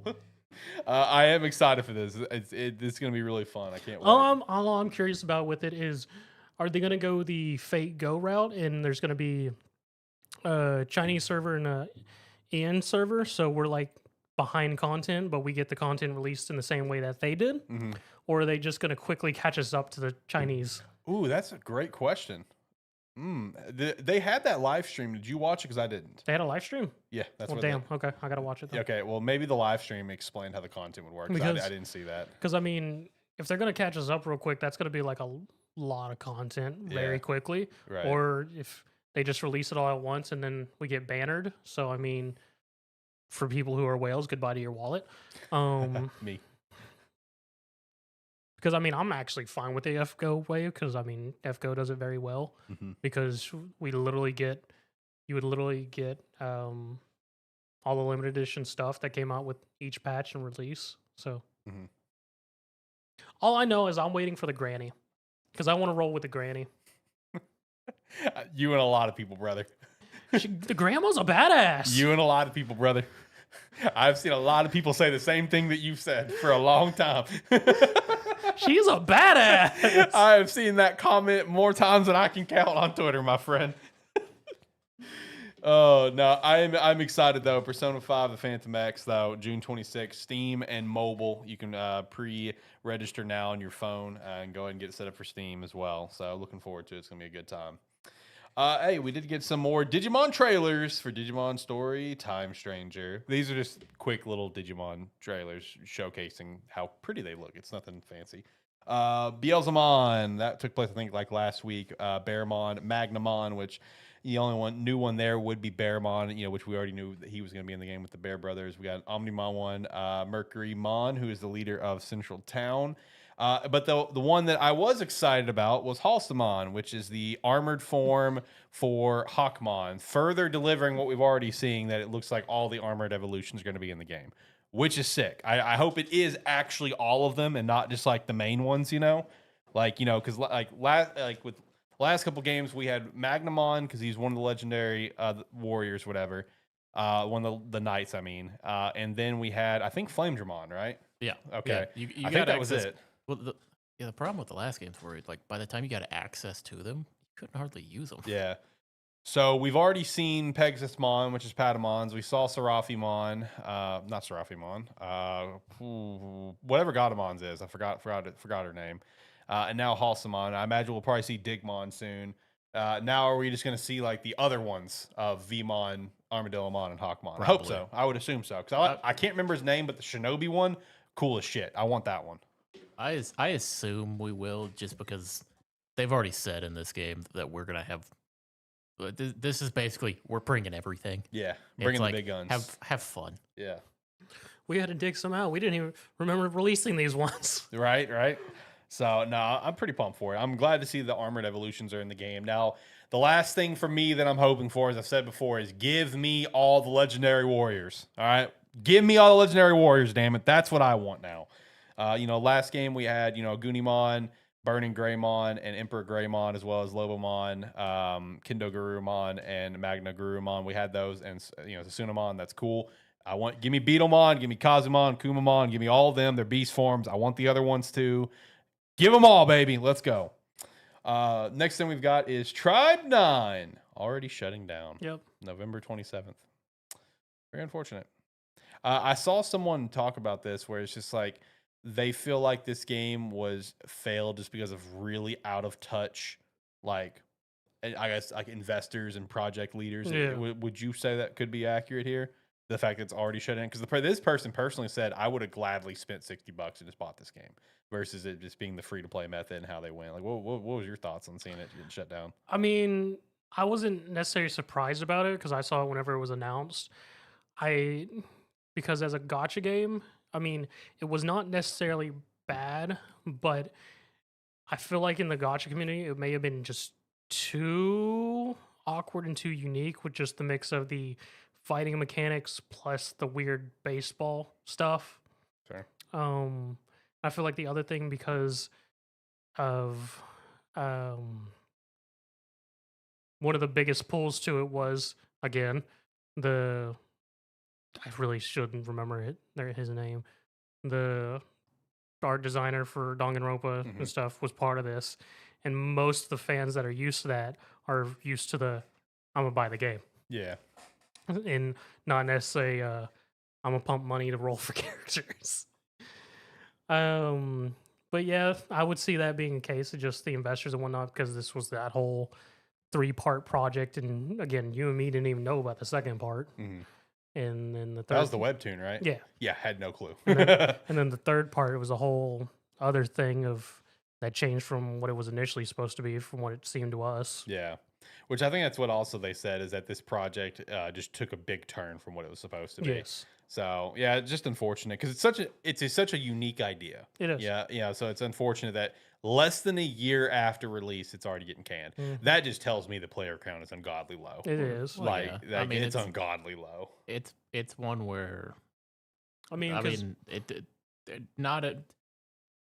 I mean, from hearing you talk about it, I can understand why they think gotcha is a good idea. Like, could have been a good idea for this, but at the same time, it's like, I mean, the way you describe the game, it's way too niche Yes, to it pull is. in a gotcha audience.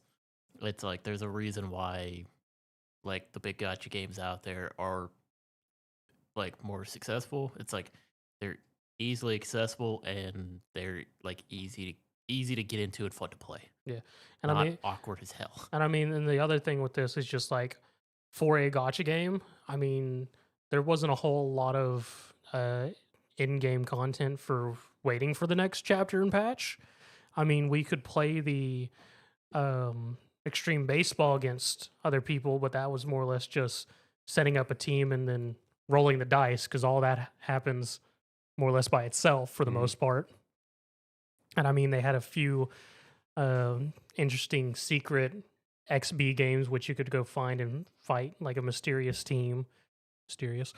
And then it was just like dailies and stuff and farming, in which, if I'm being honest, farming in that game isn't very fun. Yeah, so basically just didn't have enough for you to do waiting for stuff, which Yeah. that's going to be a detrimental to the game. Yes. So unfortunate, because like I said, unique idea, unique property, just poor execution.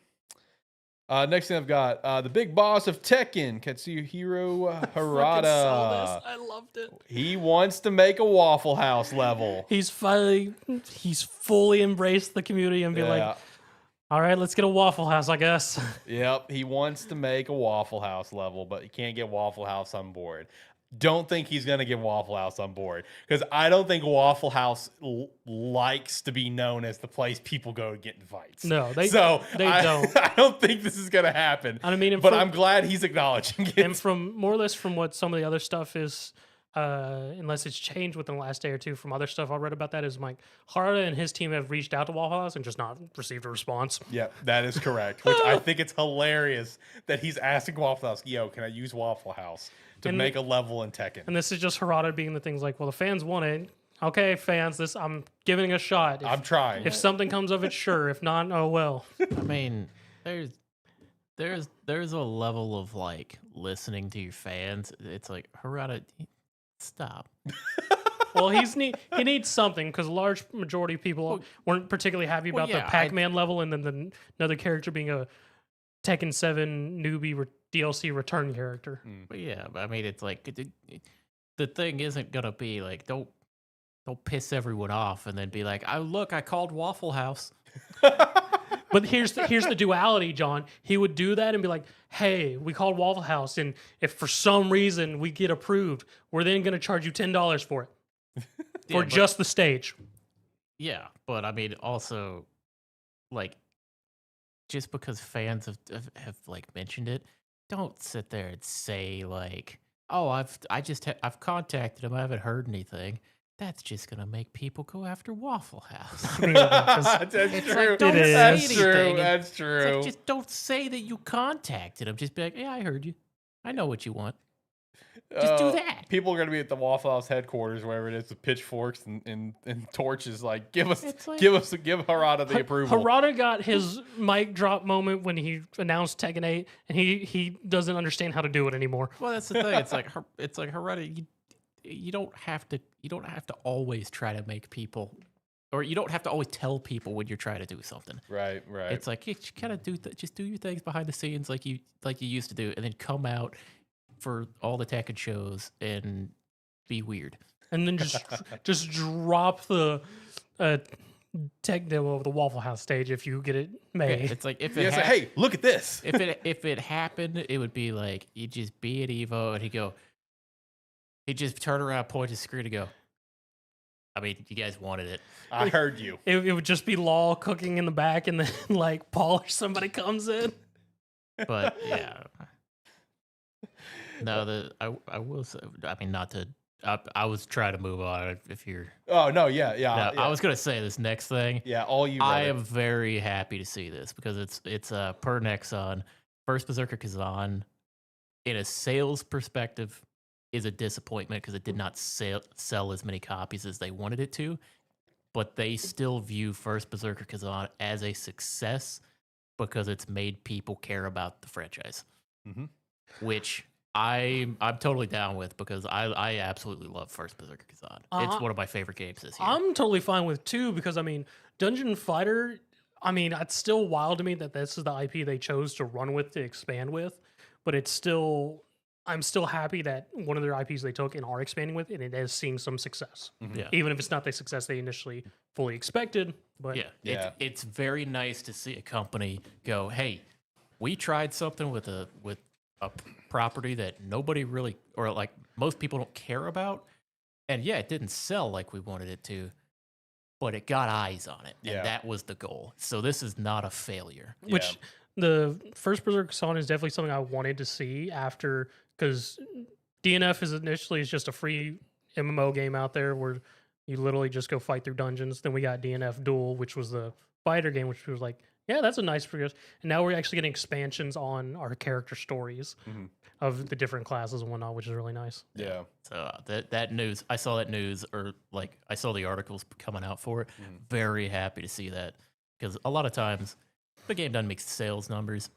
They just you just shut down everything to do with it. Yeah. Yeah. But the fact that they're like, I mean, we hoped it would sell better, but at the end of the day, we wanted people to care, and now they care. Yeah. Because like the way they're looking at it is they're looking at it from the perspective of it was reviewed very well. The players love it. We're getting eyes on this. It's like, you know, like you just said, a lot of studios, they can have a successful game in terms of review scores and stuff and just be like, well, it didn't sell well, so it's shut down. We're not going forward with it, whatever. We see that all the time. Yeah. So like you guys are saying, it's like this is great for the property because like people are giving a shit now. So that like so what Nexon's going to plan for is like, okay, hopefully whatever the next one is, that's going to sell just a little bit better than Kazan because like we're still getting eyes on this, right? And I mean, and with Kazan, they now have a backing and trust of people like they can release a good game. Yes. Oh yeah. You also got to keep in mind this could just be a game that just goes up and sells over time too. Oh yeah. Oh, most definitely. This is also what we're like Zach said. It's like they made a good game. So you know what happens when they announce their next game for DNF? I'm gonna buy it. Yeah. Because I love Kazan. Yeah. And then if that one does good, the people who jumped on with that one go like, didn't they have another one? And thus the cycle continues. Right. You're gonna keep on kicking the can down the road. We're saying, And oh again- yeah, because like let's say two characters from now, right? That's someone's first game, and they love it like John loves Kazan. Then they're gonna be like, oh, let me go check out these other ones too. And the thing is, DNF has been around for I want to say 2 decades. Mm-hmm. So lots of potential there. So I am when I saw this, I knew you were gonna love it. Oh yeah, Yeah, because I was had just like, I'm seen- glad Nexon's taking a positive approach to it. Like, what are the positives here? And then I mean, not to just as a side note, because you mentioned like review scores. Did you see the thing with the Ori devs? Mm-mm. Apparently, I guess they made another game. I don't remember what it's called, but it was getting review bombed. So they responded to it. They're like, "Will you stop review bombing it? Because if they see a bunch of negative reviews come out for this, we might not be around." Oh, no, I did Damn. not see that. But I'm then, gonna but have to then look into that. basically they came like, I guess like, is it Square behind them? I want to say yes. I think it's Square Could behind be. them. Basically, I think someone came out and was like, "They're not going anywhere." It's like they're overreacting. Right. I mean, it's still Somebody, sort of somebody in charge basically showed up and was like, "These guys are overreacting." Right. It's like they're fine. Don't worry about it. No, but I missed that the War developers came out with something new. Yeah, I I missed it think too. it was them. Nah, yeah, I'm gonna have to look into that. That's interesting. I wonder what the game was that got review bombed and why it got review bombed. I'm So, also wondering why I missed it. yeah, I'm gonna have to. That didn't pop up in my timeline, so I'm gonna have to go take a look at that. Next thing I've got is Arrowhead Studios, which is Helldivers. Their next game they've said is going to be fully self-funded. The quote is, "The next game is 100% funded by ourselves, so we'll call 100% of those shots." PlayStation is great. There would be no Helldivers if it wasn't for them. We're open to working with them again in the future. So shout out to that. I feel like the wording of "we'll call 100% of the shots" is very interesting. I think that is a very interesting little tidbit to throw in there. Especially with the context of everything else that's been going on with PlayStation. But I don't know. Shout out to Airhead Studios. No rest for the wicked. Oh yeah, I've heard of that game. I've heard of that game. I think that was what was getting review bombed. Okay, I remember now that you say that name. I remember seeing it somewhere. But yeah, no, it's like that's one that that popped up in my timeline this past week. Okay. Okay. Yeah, that came out last year. Yeah, I see what you're saying. Yeah. No rest for the wicked. Yeah, I've seen this game. Anyway. Next thing. Don't give me hope. Don't give me hope. There's a report and a rumor going around right now. A lot of sources are reporting on this though. Red Dead Redemption 2 will be coming to Nintendo Switch 2 later this year, along with a current gen update of Xbox Series and PlayStation 5. I'll believe it when I see it. It needs it. Should have already happened. It's a top 10 selling game in video game history. Should have already done it. But all the team had to work on Grand Theft Auto 6. Yeah, I know. And then on top of this, there's also a report that like a remastered of GTA 4 is going to come out this year too. So this now would be a good time. Yeah, this is just like going to be the year for Rockstar to put as out long a as they couple got of the things right like that. studio to do it this time. Yeah, no shit. But no, with the Red Dead thing, don't give me hope. That's all I got to say. I'm tired of hoping for it. I'm not going to hope unless they tell me I'm going to get a Red Dead Revolver update. Oh my God, good luck on that one, buddy. Shout out to Red Dead Revolver. Next thing I've got is the Pokemon Scarlet Violet Nintendo Switch 2 free update is confirmed for Switch 2 launch day. And there was side-by-side visuals that were posted. I mean, in terms of the graphics, there is a noticeable upgrade in terms of like the coloring and the shading. Okay. But the biggest noticeable upgrade is like so many more Pokemon spawn. I mean, it's crazy. I mean, that's great for the Nintendo Switch 2, but what about for the Switch? Yeah, exactly. That's what we care about. That's what you told us you're gonna fix. Yep, and they ain't fixing it. You getting that Switch 2 patch and you're gonna like it. So, I mean, at least it's getting fixed in some capacity, I guess. Just not in the way they promised. Yep. Nintendo sends a cease and desist to a Smash Brothers dating app called Smash Together. I saw this and I had to do a double check. I'm like, did I read that right? I did. Okay. It was apparently about to launch its beta, and that's when Nintendo hit them with the cease and desist. What was this dating app? For like-minded people who enjoy Smash Brothers and they just want to meet some other people and mingle with them. That is what the app is for. So if you love Smash Brothers and you want to meet your soulmate in Smash and Smash Together, this app was going to be your place, but it's shut down now. Location, age, gender, main, I guess. Yeah. It probably would ask for your main, honestly. Geez. I'm not looking at them. They made Mewtwo. Oh God, that'd be great. Jesus. Next Mario movie seems to be called Super Mario World. Makes sense. It was a part of a article from God, I think it was Universal Studios with various projects they have coming out, and they did drop Super Mario World in the article, and I think since then the article has been updated. So makes sense that'd be the title, but just giving that heads up there. Ubisoft plans to reduce costs by another $110 million over the next 2 years. So that probably means more layoffs are coming. So when all of that that transition happened not long ago, where Ubisoft, I think it was what, Tencent, they had like that merging thing where that new subsidiary is going to be like the home of all the big dogs. There was a lot of devs that were vocalizing like, basically, if you're not part of the big three, your job could be screwed. And seeing this news come out this week, that's probably going to be the case. If you're not on a team for the big three, you're probably screwed. Good luck.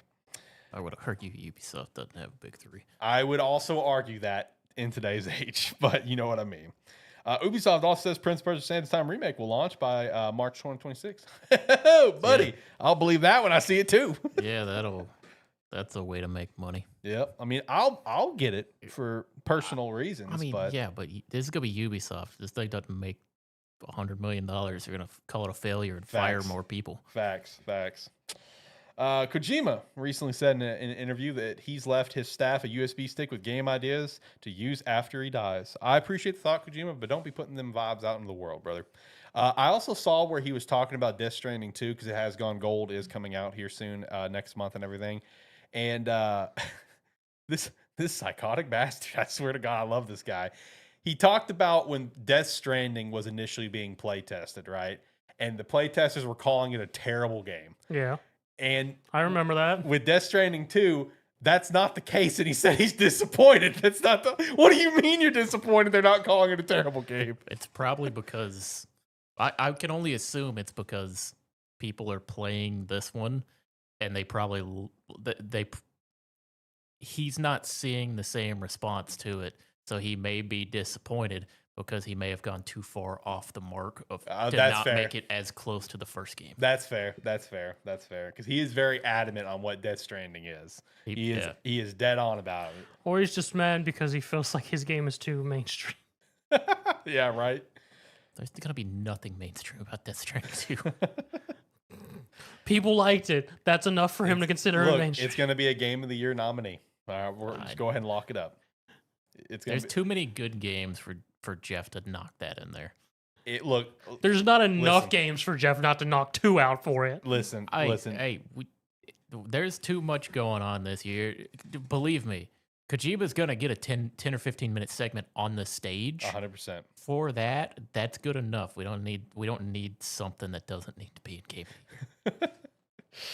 Next thing I've got is Level 5 has shut down the subsidiary company Level 5 Concept, which hosted the original development of Fantasy Life I before Level 5 just took it over themselves. For a little bit more context, my wife, she was actually initially disappointed with some of the earlier gameplay of Fantasy Life that was being revealed like last year before, whatever, because it just didn't feel like Fantasy Life. Feel like it was just really straying off and doing its own weird thing. And apparently Level 5 agreed, and they took over the development, kind of like a Nintendo said, Bandai, no thanks, buddy. You're Prime 4 dead. Whoever it is, you're taking it back. It was essentially one of those situations. And when I saw this article, apparently everyone is super pumped this happened. Because apparently this subsidiary also developed some other Level 5 games that are dog shit. So shout out, I guess. Square Enix announced a 3-year reboot plan with a focus on multi-platform development. They are shifting from quantity to quality. Thank God on that front. Games managed under a single umbrella for better organization, and Switch 2 is important to their strategy. So a couple things. One, I feel like them being disappointed with some PlayStation 5 exclusive sales played into this. And two, the joke that we've made on this show before where they just take the shotgun approach and just give publishing deals to everything, that's dead. That's not happening anymore. Yeah, because I think one of the big ones that they were disappointed by was like the Final Fantasies. Yeah, they had disappointing sales numbers, but it's like Rebirth and 16. Yeah, because it's like, I mean, yeah, I mean, They're but both good games. they're Yeah. both good games, but especially with like Final Fantasy VII, I have a feeling there's a lot of people out there like me who we're eventually gonna buy these games, Yes. Mhm. but we're waiting on the full thing to come out. Right. Well, I think the other aspect is just like, on some point, is just like a lot of people may see a game and just see Square Enix published on it and just like, I mean, it'll be there. I'll come back. Yeah. Just not even just for the Final Fantasy VII stuff, just Square Enix publishing line on all Yeah. of them. Yep. Yeah, but it's like, especially for Final Fantasy VII, it's like you release it on like, it's like you release it on console, and then we wait a year, and then we put it on PC. It's Mhm. like, let's just stop fucking doing that.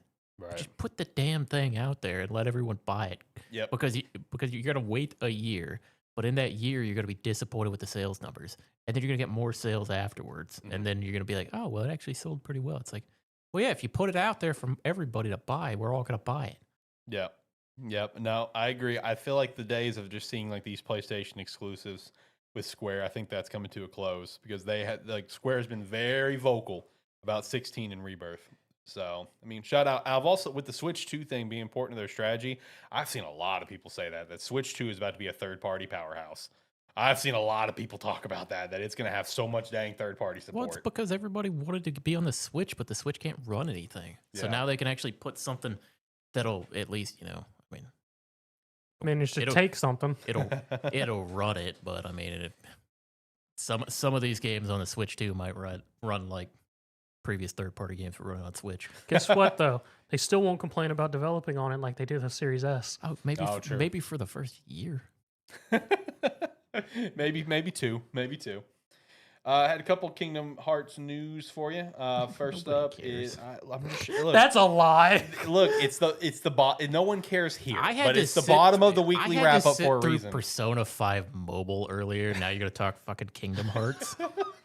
You fucking kidding me? For anyone who missed that, just watch John's camera when we bring up Phantom X. He God completely tunes out. But I've learned. Last time you guys talked about Persona, I was all the way in the corner back there. I'm sorry, buddy. Look, that's why it's the bottom of the weekly wrap up. Okay. I didn't John, say anything we, about your we stupid could really go and I could just be like, hey, Alex, want to talk about Blue Box? Yes. Let's talk about Blue Box Hey, Game Studios. Hey, we're at the end here. I'll leave. All right, Kingdom Hearts news. The mobile game Kingdom Hearts Missing Link was canceled, which I did not think would have as much like distraught that it did, but it had a lot of distraught. And then there was also some new Kingdom Hearts 4 screenshots showing visual improvements in the side-by-sides. Yeah, there's a lot of cool visual improvements, so shout out. Next thing is GTA 6 development cost is going to be crossing over $1 billion. God dang. It is the most expensive video game ever made. I thought it was already over, but I thought it was like, oh, I'm probably thinking of the marketing budget. Yeah, 'Cause the Yeah. marketing with the, budget. With the marketing budget, I think it's projected at $2 billion. Yeah, I mean, it is an incredibly crazy number. I wonder what their outlook for it looks like for them to be like, this is how many we need for success. Right. I mean, they're looking at GTA 5 and going, yeah, we'll do that. Yeah. I mean, they are, and it's probably a good measuring stick, but at the same time, Right. Which that does lead into the last couple things, which this is all last week stuff I just want to touch on real quick. So one was we did get a new GTA 6 trailer. This is after the delay. And honestly, that was probably the best thing they could have done is delay the game and then a few days later shadow drop a trailer without telling anyone because you shift the focus from, dang it, it's delayed to, wow, this looks great. So that was definitely a good move on their part. I also loved how the trailer started where when the dude came up to the main character, Jason, hey, Jason, what are you doing? He's like, oh, fixing some leaks. And I'm like, that's funny. Shout out to Rockstar. That's funny. I enjoyed that joke. But yeah, the trailer looked good. Shout out. I did also see some insiders say that the game could even get delayed again, and that this delay absolutely needed to happen. So that interesting. Gears of War Reloaded was announced, and this is a remaster of the first game, and it will be coming out on PlayStation. So now it's just waiting on Halo. Halo's it. We got Forza, we got Gears. Now we're just waiting for Halo. It's coming. We had another update with the Power World versus Nintendo situation where more of the very, very specific patents come into play. And Power World had to put out a new update where you can no longer glide on your pals and you Yep. have to use a glider. So Damn it, Nintendo, with your very specific patents, but whatever. And then the Midnight Walk came out, which Yeah, I saw that. I do want to pick this game up. It's only $40. I think it still looks great, and the reviews are pretty solid. I want to buy this game. So does John. John also wants to play this game. John, I'm going to gift it to you. I got you, buddy. I mean, you can gift it to me. I'm pretty sure I can refund it if you gift it to me. I'm pretty sure you can hide it away in a Steam library. All right, you guys got anything else? Supposedly, here's a wild thing. Apparently, EA doesn't plan to raise their game prices to $80. I call bullshit. Yeah, Grant, I understand you got a lot of microtransactions. You're like, well, we're going to make our money there. I don't believe you, buddy. The day that we have Madden come out at $80 is the day we need to riot. See, I saw that comment. I went, all right, EA. And then I saw someone else was like, all right, guys, maybe we've been a bit too hard on EA. I saw that too. Who would have thought EA would be the good guys here, man? For now, I don't buy that shit. I don't know why you're complaining. You still buy Maddens every year? No. Yeah. So what do you care? I'm just saying it's. If people want to buy the same game every year, let them buy the same game every year. I do. I just don't. I'm not part of it anymore. Thankfully, Madden has been dookie butt cheeks for a long time, so I stopped playing it a long time ago. But College Football 26 coming out here in a couple months. We'll be playing that. So it'll be the same thing you bought last year. It probably will be. It's kind of frightening that I've heard almost nothing about the game and we're 2 months out. That's because Nothing changed. You're gonna buy this same game that you bought last year. Yep. I will. And then you'll do it the next year. Hey, it's not the exact same game. I have one new college I can play. I can play the Delaware Blue Hens. So you're gonna we're play. cooking. You're gonna play a weekend update. Hell yeah. You're gonna pay. You're damn right. You're gonna pay $70 or $80 for a weekend update. You're damn right I am, Bubba. But you start a new dynasty up as the Delaware Blue Hens. Let's go. Joe Flacco's alma mater. Let's have a good time. All right, let's hop to Gamestead Game of the Week. Zach, what you got? So this week I got a sort of niche one. Stray Gods, the role-playing musical. That's funny because I see that right over here. Because of Discord. Because of the Discord activity. Oh, yeah, because I played it recently. Yeah. Yeah. So, Stray Gods, the musical, is a sort of the best way for me to use is choose your own adventure. Just realized what this game was. Yeah. Choose your own adventure game, which it's entirely narrative, but in the pretense is that you play Grace, who has been gifted the eidolon of the last muse of Greek mythology, and pretty much her power is she's able to bring people into a world where everyone just more or less has conflicts and discussions through musical numbers.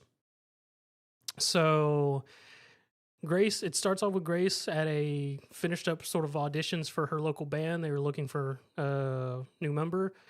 The rest of her band leaves. She stays behind and sings a little and meets unknowingly, the last muse of the Greek gods that live within New York City. And more or less she meets her, has a nice little singing moment with her, voiced by Ashley Jordan, or Ashley Johnson, sorry. And then leaves, only for later that evening for the messenger, Hermes, to bust into her apartment, gifting her the eidolon of the last muse, which an eidolon is the more or less physical manifestation of a Greek god's power, which gets passed on to another person, allowing for their story to continue. Thus dragging Grace into the world of they call themselves the idols in the world of the Greek gods living in modern day society, and more or less them being like, so the last muse was killed, and you now have her eidolon. You're the current person to us to suspect for killing her, and we're going to investigate, and you may, if we don't like what we found, we're going to kill you.